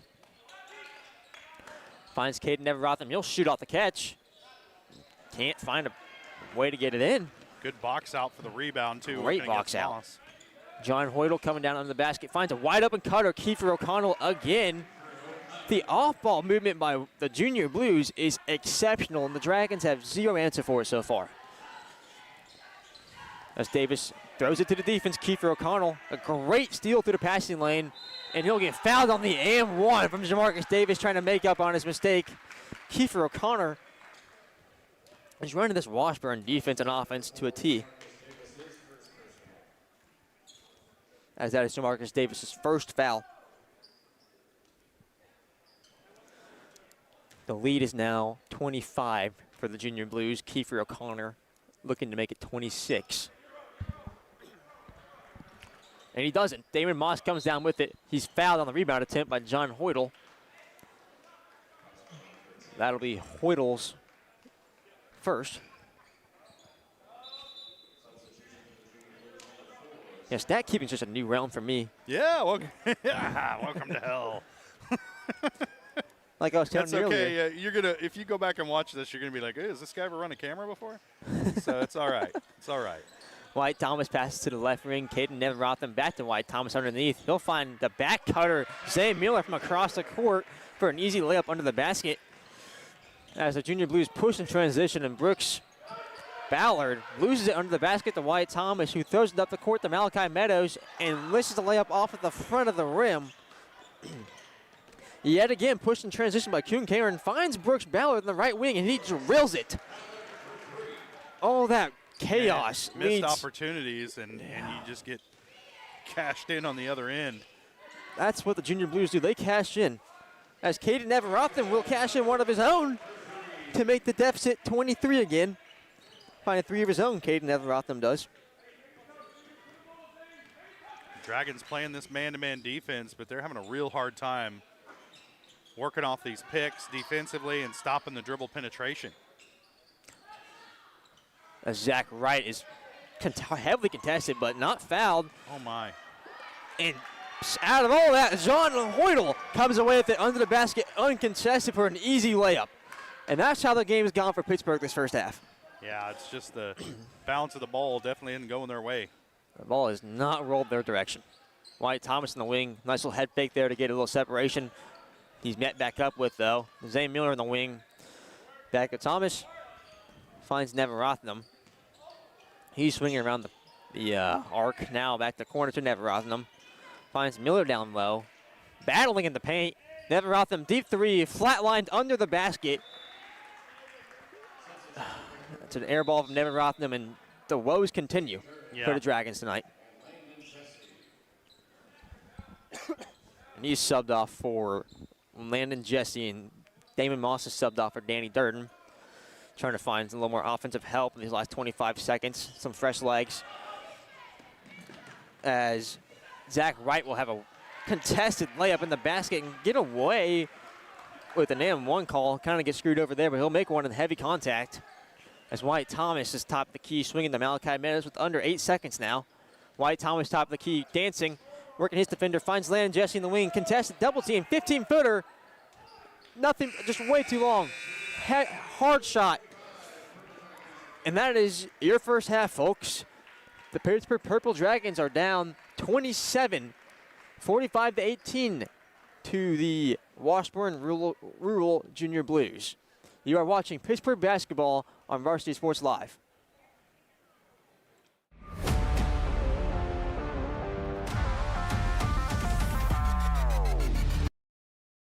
At GN Bank, we're your neighbor. We see you at the store. We cheer with you at the local football games, serving you with the same friendly faces you have come to know and trust. GN Bank, the best place to bank and borrow.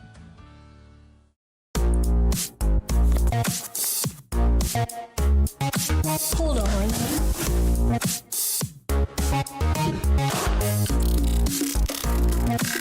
It's monstrous. With Crawcan's multi-gig internet, you can experience monstrous speeds for every device in your home or business at the same time for a low, no-nonsense price.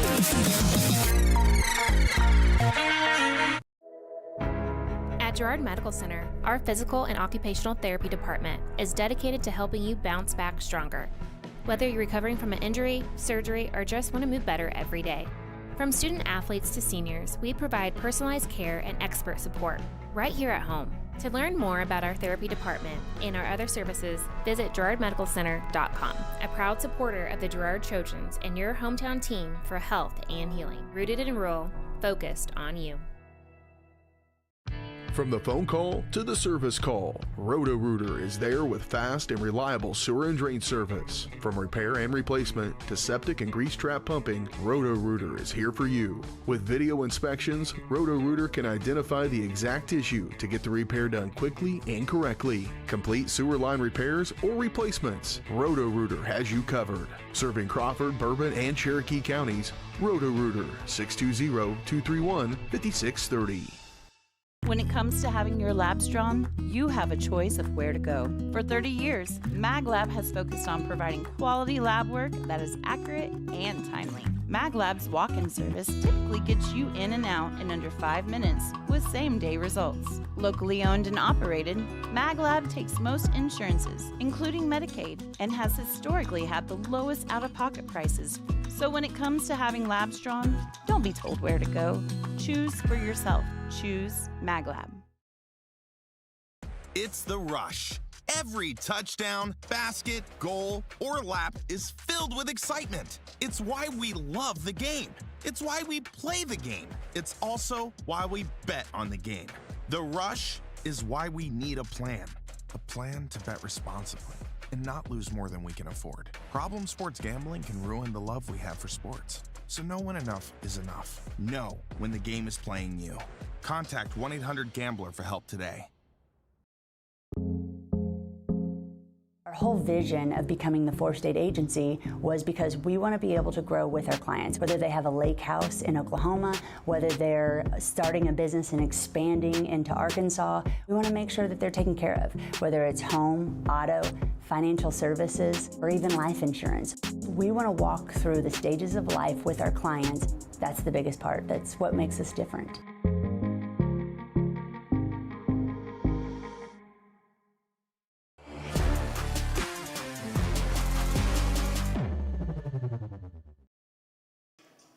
Welcome back to Pittsburg High at the half. The Dragons trailing at 45-18 to the Washburn Rural Junior Blues. It's a tongue twister. Yeah, this is the GN Bank halftime show brought to you by GN Bank, where they've been providing customers with the highest quality financial services in a friendly and personal way for more than 100 years. Whether it's personal, business, or agricultural needs, trust the team at GN Bank. Find out more at gn-bank.com. Let's take a look at some of those scoring totals for the first half. This Eye on the Game brought to you by Kanar Eye Care. As we take a look back at the first half, Kanar Eye Care is here to make sure you can see what you're looking at. Kanar Eye Care, with locations in Pittsburg and Girard, is here to help their valued customers. Learn more at Kanar Eye Care. Did you hear what my voice did there? Woo. Learn more at canareyecare.com. Woof. Okay. Puberty strikes at unexpected times. Okay, first for the Washburn Rural Junior Blues, who are playing like senior blues tonight. They're led in scoring by Brooks Ballard. He has 13 in the first half. John Hoytle with 9. Kiefer O'Connor with 8. Drayton Kunkaran with 4.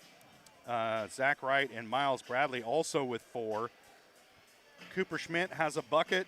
And Amir Jones, 1 of 2 from the free throw line to round out the scoring for Washburn Rural. For the Dragons, they're led in scoring by Zane Miller. He's got 6. And then Danny Durden, Caden Navarotnam, Jamarcus Davis, and Landon Jesse with 3 points each. And that's it for the Dragons here in this first half. And it'll be interesting because of the weather. And we've talked ad nauseum about the weather tonight. Because I don't know, if you were at Walmart earlier tonight, it was like Thanksgiving meets Black Friday meets the Tet Offensive, and the shelves, there's no eggs. Forget it. If you want eggs, buy a farm, because there's not any in any of the stores here in town, and it was crazy. And everybody's stocking up for the snowpocalypse, and so Washburn Rural, they got to get out of town. It'll be interesting with this large of a lead to see if maybe the officials will go to a running clock, and the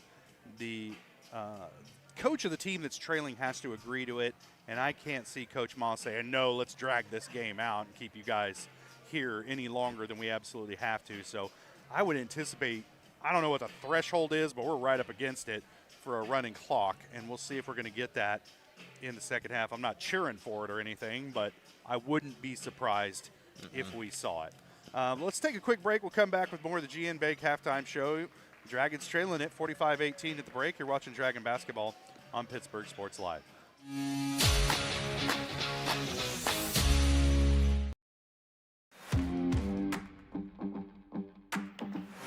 Nothing says luxury like a Lincoln. Take advantage of 0% financing for 66 months right now on the all-new Lincoln Navigator. Come see us today at Mike Carpino Family of Ford Lincoln Dealerships, Columbus, Parsons, Pittsburgh.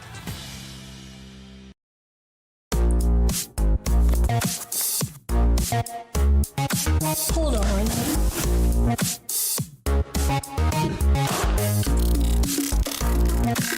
It's monstrous. With Crawcan's multi-gig internet, you can experience monstrous speeds for every device in your home or business at the same time for a low, no-nonsense price. At GN Bank, we're your neighbor. We see you at the store. We cheer with you at the local football games, serving you with the same friendly faces you have come to know and trust. GN Bank, the best place to bank and borrow. It's a bird. It's a plane. It's Chicken Annie's Gerard. When you're facing a chicken emergency, there's only one hero. Catering and carry out from Chicken Annie's Gerard. When an onion ring craving is too much to bear, when the family's coming over and you weren't aware, it's Chicken Annie's Gerard to the rescue. When there's 20, 30, 100 to feed, you need Chicken Annie's Gerard indeed. A heroic value, superb flavor. When there's a chicken emergency, there's only one hero. Chicken Annie's Gerard. When it comes to having your labs drawn, you have a choice of where to go. For 30 years, MagLab has focused on providing quality lab work that is accurate and timely. MagLab's walk-in service typically gets you in and out in under 5 minutes with same-day results. Locally owned and operated, MagLab takes most insurances, including Medicaid, and has historically had the lowest out-of-pocket prices. So when it comes to having labs drawn, don't be told where to go. Choose for yourself. Choose MagLab. Every tax season a villain rises. Keep those numbers messy. I thrive on confusion. But when overpayment strikes, a hero answers the call. You can't save them all, Captain. Watch me. Prime Accounting, fighting for your deductions, protecting your refund. Don't let tax luther take your refund. Join Team Prime today. Power to the people who fight. To find a location near you, go to primeaccounting.net.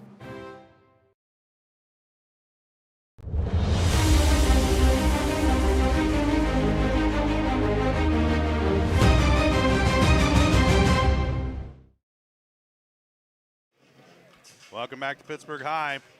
Getting set for second half action. Dragons trailing 45-18 here at the break. I'm going to hand it back over to Michael for the play-by-play while I try and choke down this ham sandwich.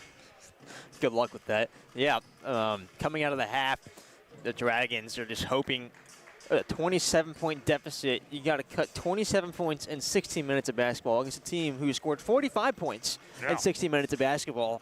So your hands are full if you're Pittsburgh. Well, my mouth's full, that's for sure. A lot of things are full if you're Pittsburgh. So, it's Coach Moss, you can't score 27 points in a blink of an eye. So what you got to do for Coach Moss, you got to work in increments, work in spurts, go on a 6-point run.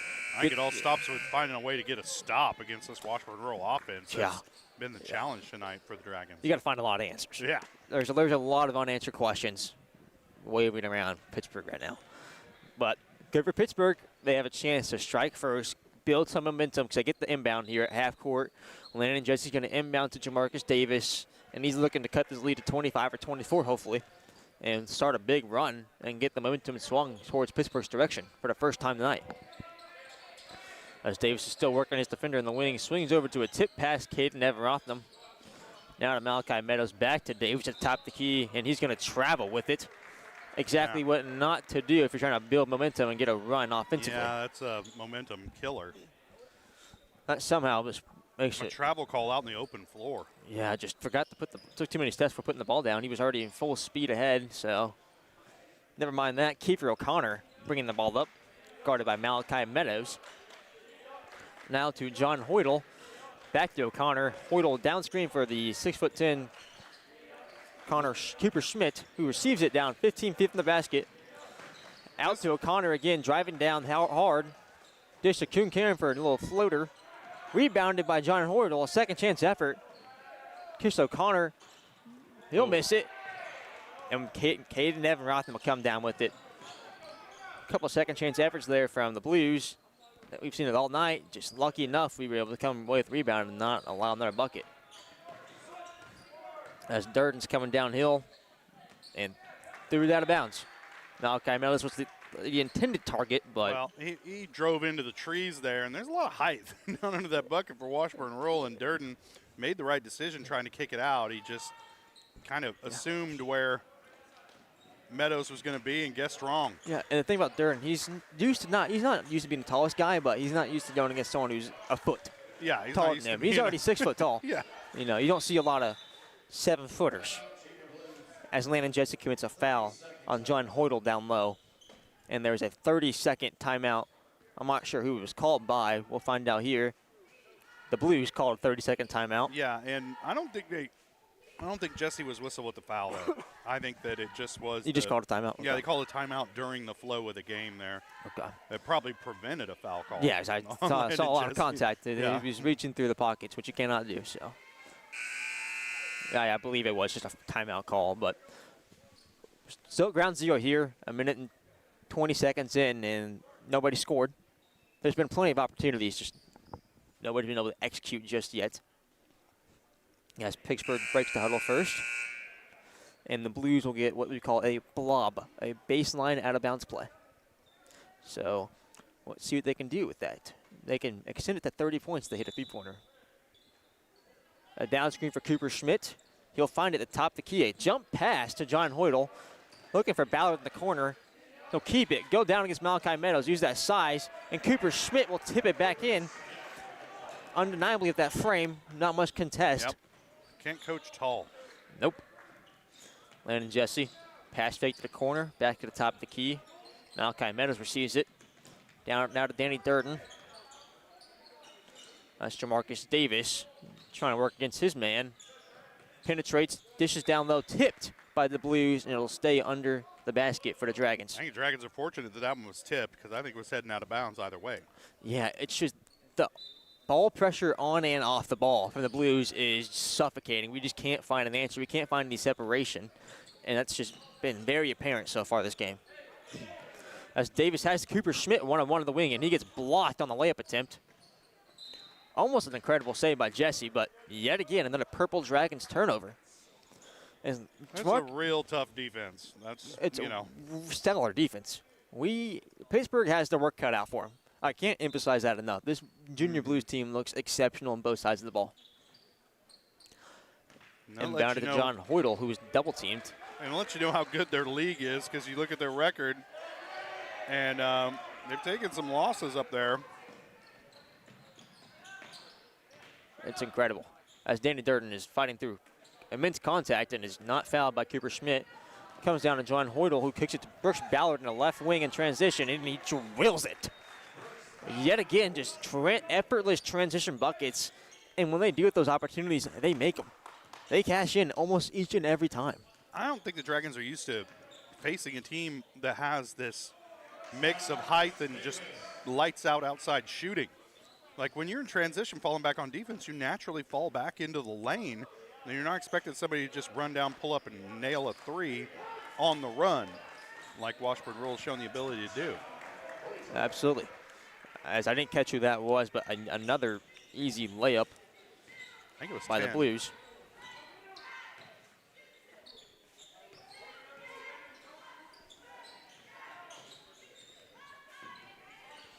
Excuse me, Malachi Meadows under the basket and one on the back cut.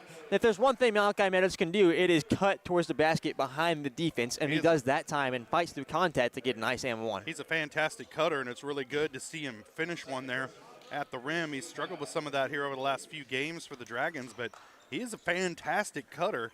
He moves better without the ball than almost anybody on this squad. And he played receiver and DB in football, so you know that footwork and that acceleration, that lateral quickness is all there. Here it is. Yes. Swished it. That'll cut the lead to 29 with 4.5 minutes left to play here. The Purple Dragons, like I said earlier, just got to work in increments here. Got to find a way to get a stop against this impressive junior Blues offense. As Brooke Ballard has the ball on the wing.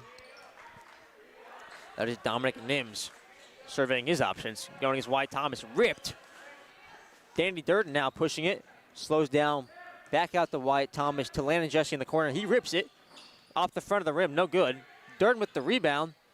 Swung into Damon Moss's hands. Tipped off his hands. Off Dominic Nims' hands, actually. And we'll get a blob, as I call it. I don't know if I like that. I don't either. My coach called it. It's an abbreviation. I don't think it's a good word. I would let that one just go. Yeah. It's an easier because of the abbreviation, but the sound of it's just not good. No. It's a negative connotation. Yeah. Zay Miller met at the rim, but they're going to call a foul. That was committed on Miles Bradley. He'll go to the line to shoot, too. It's been a weird week in basketball, not outside of this game, I mean. We had a viral video come out of our colleagues up in Eudora. They were covering in the Eudora Bonner Springs girls game. And in that game, a foul was called on a player from Eudora. She didn't like the call, got a tech, said something to the ref, got a second tech very quickly, was ejected from the game, and then she went to discuss it with the ref, touched him on the hip, and he flopped like a snow angel and laid on the court for like He looked 3, like a dead 4 person. minutes. He looked like, it looked like he was dead. And then he got up, officiated the rest of the girls' game, then officiated the boys' game afterwards, and claimed some sort of medical incident. I don't know about that. No, it was my that was wild. Gracious. And Miles Bradley, I mean, insult to injury for Pittsburgh. Yeah. And our crew from Eudora did a great job, covering it as it happened on the floor. I'm sure I probably wouldn't have been able to keep it together as well as they did. But, yeah, it was very strange. And then a high school game in Kentucky, there was a fight on the floor, and one of the players ended up getting tased. And what was the final line from the play-by-play kid? He said, oh, and Ryan just got tased or something like that. He knew the guy personally. Yeah, and Ryan got tased. He said, we got to wrap this one up. Ryan just got tased. Oh, my goodness. Well, hopefully we can avoid anything like that here tonight. The last thing anybody needs is a tasing. Yeah, a tasing where it just getting home any later. Yeah. Well, Wyatt Thomas driving there and just kind of lost his footing, got his feet tangled up. Sometimes you get a foul call when that happens. Thomas did not in that situation. I think the officials thought he was a little bit out of control. And so Dragons turn it over again to the Junior Blues. As Brooks Ballard brings the ball up. Now John Hoytle. That is Dominic Nims on the top of the key now. Finds John Hoytle underneath. Skips it across to Brooks Ballard. The dangerous three-point shooter. Keep a hand on him. Back out to him on the wing. Skips it to John Hoytle again. They got a great ball movement going here by the Blues. John Hoytle top the key. Finds a back cutter. Dominic Nims. Great ball fake. But still very well-disciplined defense by Damon Moss there. And forces the missed basket. Jamarcus Davis. Working through a lot of contact. He got hit in the side of the head, and they blew a whistle for him. The foul committed on Zach Wright, playing very physical defense from the half court. Yeah, and we mentioned a running clock. Thankfully, we haven't found out the exact score that happens at because it hadn't been running yet. I think it might be 30. That was my guess. My guess was 25 or 30, but it'd make more sense if it was 30. And if you're Zach Moss, the least we're trying to do here is not activate that. Jesse Moss, excuse me. I know Zach Moss. I get them confused. Yeah, I know that. That's he gets a shout out inadvertently tonight. Yep. Danny Durden in the corner. Working against some tough defense. Damon Moss on the elbow. Now back to Jamarcus Davis, top of the key. Long three, no good. Wyatt Thomas fighting through a really good rebound from box out from Kuhn Karen. Well, his foul cut off what was going to be a run out for an easy layup. Great foul, yeah. I don't know. Not the worst foul. It wasn't a pretty foul, but it turned out being a really helpful foul. Yeah. Utilitarian. As Damon Moss subs off for Corday Hayes. 2.5 minutes left in this third quarter. We see Kiefer O'Connor on the left wing. He finds Zach Wright, who finds Kiefer O'Connor again in the left corner. He drills a three, because why not? Who isn't going to make a three on this Washburn team? Well, that's a 35-point margin now. So it'll be interesting to see if we get a running clock in this fourth quarter. It hasn't happened yet because the ball's out of bounds. Right. Nope. Stop the clock. No, coaches have to agree to it. It has to happen during a stoppage. Mm-hmm. Yeah, that makes sense. Yeah. We haven't had one yet, so. But you can see the frustration from Wyatt Thomas and the rest of the players. It's just hard to keep your chin up in a game like this. E.J. Isaiah into the game for the first time tonight for the Dragons. As Washburn gets a second chance effort, and he'll find a cutting Zach Wright. for an easy layup in the basket. Makes the game 62-25. Just doesn't stop. They're always cutting to the bucket. They're always rotating to find an open 3 shot, and they're always. I mean, this is a well-coached and well-oiled machine. Very well-oiled. If I had to give them a one word to describe this team, I would give them relentless. They are cutthroat. But they're playing a pretty clean game. It's not, Incredible. It's just they're executing very well. They look flawless right now. As that's a contested 3 from Devin Rothnam. No good. Rebounded by Zach Wright. As he's pushing it. Double teamed by Isaiah and Davis. Breaks it. That is Kuhn Karen under the basket. He is fouled on the shot by Landon Jesse. That looked pretty clean from Jesse, but I would argue that's debatable. Looks the official saying he got a little bit of the cranium. Yeah, apparently so. I think the ball got the cranium. That's what I thought I saw from here, but we're further away. Yeah, they got they got the best view in the court. No, right. But Landon Jesse and the rest of his team just having to play some physical defense, against an onslaught of an offensive attack. A great dribble drive penetration paired with a great kick out and perimeter offense. So if you're on the YouTubes right now and you're looking for those videos we were talking about earlier, you can search, I think, Ref Flop or Kansas Ref Flop, and you'll see Just, the videos. Yeah, referee, and it'll pop up. And it's crazy. And then what was it? Kenny got tased. Whatever's the one. Ryan got tased. Ryan got tased out of Kentucky. That was hysterical. No, man. That was a good little pre-game, post-game intro. That was super entertaining. Break to watch. Super entertaining. Oh. And, of course, we don't encourage any of that behavior. No. Doesn't belong on the court, But we will laugh at it. As that is having a hard time seeing the numbers. That is Brooks Ballard driving under the basket and throwing it into the hands of Pittsburgh, who tip it out of bounds. So now there's another baseline out of bounds play for the, I keep trying to call them the Ichabods because that's what they were in college. And I called it an Ichabod game earlier. Ichabod. So you know where that name comes from? No clue. Over the guy named Ichabod Washburn, who founded Washburn University. See, that makes sense. That's why they are the Ichabods. Yeah. The lead is now 40 for the Blues. Back in the day with student broadcasting, we used to travel to the away games, and so you do all of the away games as well, and you'd be forced to learn about these schools that you don't really normally care anything about. But it's pretty, you find a lot of cool, interesting facts, it sounds like. A lot of interesting information when you have to fill and you're on the road to Washburn. Yeah. At the Moore Bowl in Topeka. I'll be sure to drop that interesting fact next time. Like one of the oldest football stadiums in Kansas, and it exists in a natural bowl there in Topeka. Fascinating. Yeah. See, the state of Kansas gets more fascinating each and every day for me. Full of useless Kansas facts. Well, as Gabe Cox trips over himself trying to receive a pass, that'll go out of bounds, and that'll go back to the, not the Ichabods. Yeah. The Blues, anyways. It's not even that team. There the we Blues. go. Let's just stick with that. The Blues. I've got it in my head now. I can't get it out. As Nims receives it on the right wing. Like Ichabod Crane, like from I don't know what that reference is either. Sleepy Hollow, the Headless Horseman. That's before my time. That's before everybody's time. It's from like the 1700s or something. Like, I'm not that old, man. I'm the 1800s maybe.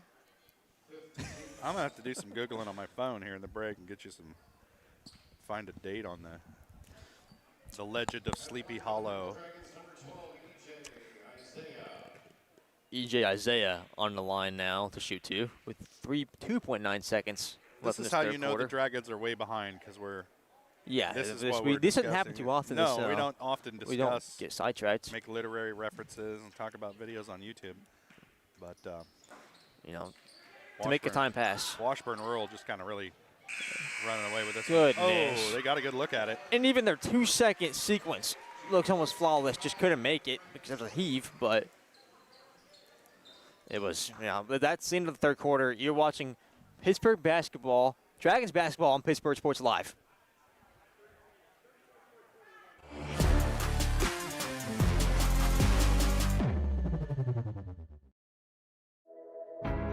At At Girard Medical Center, our physical and occupational therapy department is dedicated to helping you bounce back stronger.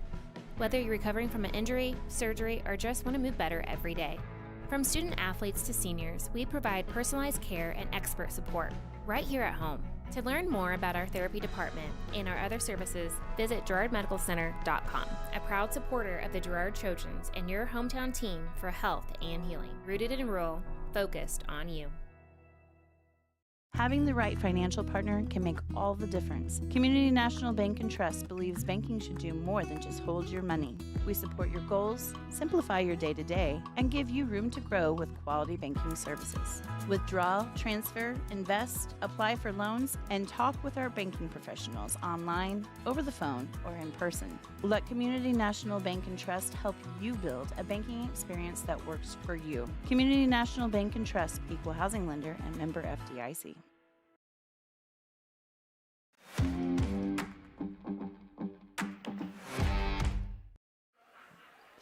Welcome back to Dragon Basketball. You are watching Pittsburgh Sports Live. We are now at the start of the fourth quarter. And between quarters there, I thought we saw a little agreement between the coaches. Did we? I saw a meeting. We shall see. So that clock might be running from now on as long as it stays above that abbreviated, that appreciated point count. As it is learn your roster time.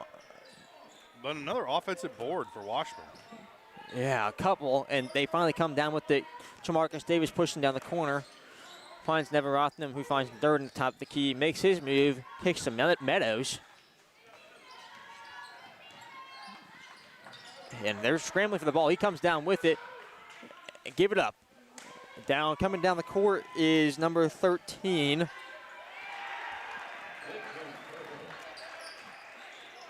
Lincoln Vogel with the finish. Yeah, we got sophomores and freshmen in there. Yeah, right no, now. these We're way down on the roster. The three guys I didn't put down are the three guys on the court now. That's how it works. Exactly. Learn your roster to the full extent. Call the game while scribbling names in the book. White Thomas wide close. open look just off the mark.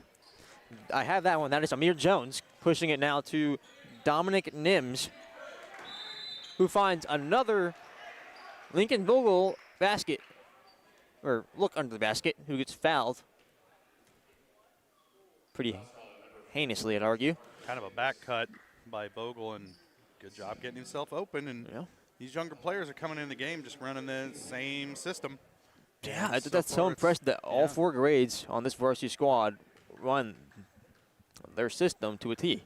And you can see that's why they're up there. As Vogel misses the first. I had his number written down. I just never got the name down. Davis will head for the Dragon Bench. Jesse into the game. You're going to need a very strong performance from the perimeter for Jesse to make this scoreboard look prettier. Well, and we have a running clock right now as the clock continues to run through those two free throws. As Vogel makes it. It won't stop for any reason from here on out, so we've only got 6 minutes left for the Dragons to make a dent in this. White Thomas pulls up in there a three-pointer. No good. Off the right side of the rim. Rebounded by Caden Nevin Rothnam. Tip back to White Thomas. Under the Durden through a lot of contact. Foul. Just dinked off the rim the wrong direction. He'll shoot two. Now, normally I'd say, hey, that's great. The clock stops. You got a chance to score, but nope, the clock does not stop. So that's the worst possible scenario now. If you're Danny Durden, you don't want to be super deliberate. Nope, they called a 30-second timeout, did Coach Moss. And so the Dragons going to talk it over for 30 seconds. Okay. So, yeah, I'm not a coach. I don't know what you tell your team here. You're down by 40 now. Well, you're talking, at this point, it's effort and execution. It's an academic exercise. Have you learned from what I've been preaching to you this week? Let's see it in action. And, oh, by the way, I want to see effort out of you guys because they had a pretty lopsided loss last night to Wichita West. And Coach Moss said they had quite the discussion after that one. And so he's looking to see if his words sunk in with these guys. And, you know, you're having a rough game here tonight. You're overmatched by a very quality opponent. But he wants to see some buy-in from these guys. And he wants to see if his message is getting through to him. Durden hit the first.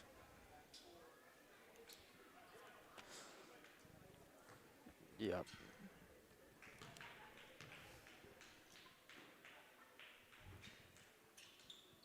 Hits the second as well. That gives Pittsburgh 30 points. With 5.5 minutes left in this game, Wyatt Thomas heavily defending the ball carrier. That is Amir Thomas now back to number 13, Lincoln Vogel, who throws it away. Landon Jesse coming down the court, pushing it hard, backtracks into a defender, keeps it. Wyatt Thomas now has it. Almost throws it away to Caden Everotham. He comes down court, makes his move, dishes down to Durden, 15 feet. Back to Meadows on the top of the key. Fight through his defender. Wyatt Thomas, another look from three. He'll shoot it again. Too long. Rebounded by Jacob Hoytel. So much of shooting from especially the outside three-point range is having confidence in your shot when you take it. And if you're feeling unconfident when you shoot it, if you think, oh man, I'm going to miss this, you're going to miss. Yeah. And it seems like Wyatt Thomas just really not trusting his shot right now. And he didn't want to shoot the first open three he had, and took that second one in. And I think it more than a skill or an ability or anything like that, it's just the confidence to think, hey, I'm going to make this. And it's weird in basketball. It really is. That if you have confidence in your shot, you're so much more likely to make it. Well, you're seeing no shortage of shot attempts now, which is good to see. I feel like we struggled to see that as of late. But you're starting to see Landon Jesse and Wyatt Thomas even shoot a bunch more shots as Zane Miller's hacked and slashed under the basket. That dishes out to Landon Jesse, who shoots it. No good. Rebounded by Miles Bradley, who's coming down the court against a ferocious Zane Miller, who forces a turnover. Wyatt Thomas to Malachi Meadows for a wide open layup, and he misses it. That kind of night for the Dragons. To a T. Amir Jones with the corner three. That's par for the course. Yeah, you missed the wide open transition layup, and it ends up in an open corner three that they just drain because, of course they do. It's like been that kind of night for the Dragons. And it's about 15 degrees outside, and the Dragons shooting is ice cold as well. As it's a wide open Damon Moss under the basket from a beautiful dish from Wyatt Thomas. Thrown away from the Blues. Wyatt Thomas now coming downhill against a Miles Bradley. Gets the layup past him. No, he'll make a layup. Was that a full or a 30? That's a full timeout. That's a 30. That's a 30-second timeout. He called an audible. Coach Jesse Moss. But you have a second under 3 minutes left in this ball game. 71-34. And this is just the second time this season that this Washburn Rural team has scored over 70 points. I mentioned that in the pregame. They did it a couple weeks ago against Topeka Hayden, but they don't usually score a bunch of points. But tonight, man, everything, all cylinders firing for this Junior Blues team. Yeah. And the Dragons just kind of ran into a buzzsaw here tonight, which is really unfortunate. You know, there's really good teams in this tournament. I keep saying it over and over and over again. And the Dragons ran into a really good Wichita West squad last night, and they run into a really good Washburn Rural squad tonight, and it's tough. It's tough. It's just incredibly tough when it's on your home soil. You're the host team of this tournament, and you go against two really competent teams that are even more hungry to beat you because it is your school. Well, and the Dragons, in both of their kind of home tournaments, they had one early in the season and then this midseason one. There's no patsies on that schedule. It's like murderer's row. As Jacob Hoytel just drills a wide open three from the left wing to extend his lead to another 40-point deficit. Zane Miller will try one of his own. Off the backboard, no good.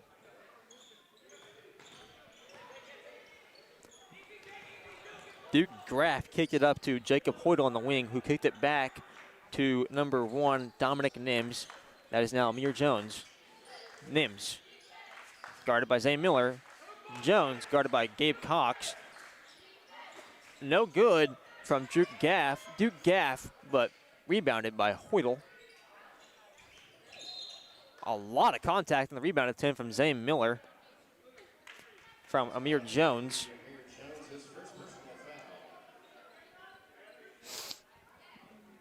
a great job by St. Miller to not give up on this game, and he's still fighting for it. He's trying to get his minutes. You know, he's not a starter in this team, but he still serves very serviceable minutes offensively, especially. Yeah, and these younger guys, they're going to have to. They're playing for minutes next year and the year after too. Yeah, this is where you prove yourself to Coach Jesse Moss and the rest of this team, along with your teammates.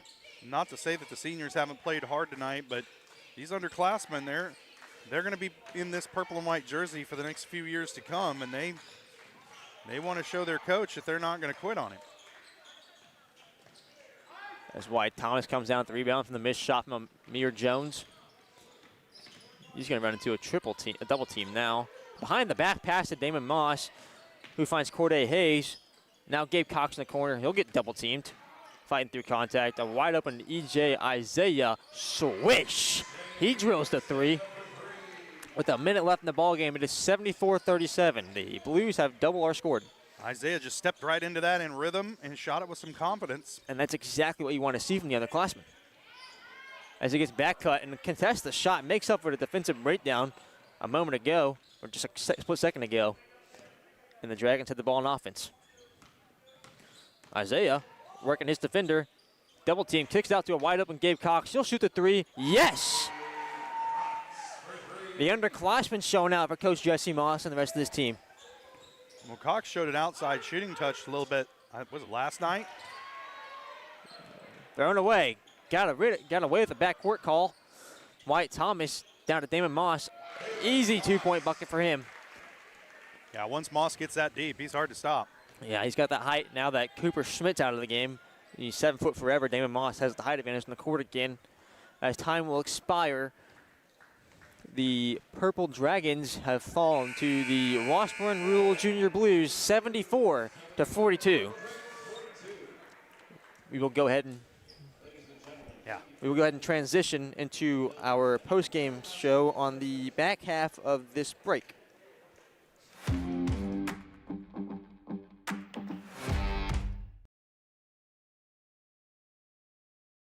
Every tax season a villain rises. Keep those numbers messy. I thrive on confusion. But when overpayment strikes, a hero answers the call. You can't save them all, Captain. Watch me. Prime Accounting, fighting for your deductions, protecting your refund. Don't let Tax Luther take your refund. Join Team Prime today. Power to the people who fight. To find a location near you, go to primeaccounting.net. At the Farm and Ranch Division of the Four-State Agency, we're a team of experts who genuinely care about you and your farming operation. That's why whether it's a visit to your farm or a friendly chat at our office, we're committed to delivering the service you deserve. Our team is fully licensed in both crop insurance and LRP, allowing us to cover your entire farming operation across Kansas, Missouri, Oklahoma, and Arkansas. Contact us today to see how we can help. Selling equipment can be a hassle. Whether you're needing to replace an old tractor or you're finally getting to retire, the time and energy needed to clean, prep, promote, and sell seems daunting. That's why you need Tyler Jackman and Big Iron Auctions. From one piece to the whole farm, Big Iron Auctions can deliver your items to more than 750,000 registered bidders. Call Tyler Jackman at 620-404-8115 or learn more at bigironauctions.com. From the phone call to the service call, Roto-Rooter is there with fast and reliable sewer and drain service. From repair and replacement to septic and grease trap pumping, Roto-Rooter is here for you. With video inspections, Roto-Rooter can identify the exact issue to get the repair done quickly and correctly. Complete sewer line repairs or replacements, Roto-Rooter has you covered. Serving Crawford, Bourbon, and Cherokee counties, Roto-Rooter, 620-231.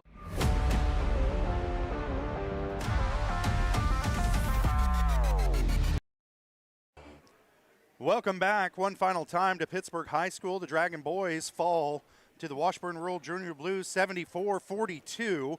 We're going to go ahead and abbreviate this post-game show. Everybody's trying to get out of this gym. The snowpocalypse is coming. Michael has a rear-wheel drive car. We're going to sign off from here, and we'll see you coming up next week when the Dragons travel to Carl Junction to take on the Bulldogs. and we'll have those games for you on Pittsburg Sports Live. But for tonight, I'm Josh Lettner for Michael Kissel. Thanks for joining us. Dragon girls and the boys, I believe, fall tonight at home in the final round of the Bill Hansen Memorial Tournament. And we'll be back with you next week, hopefully with better weather in Carl Junction as the Dragons face off against the Bulldogs. Thanks for joining us. You've been watching Pittsburg High School basketball on Pittsburg Sports Live.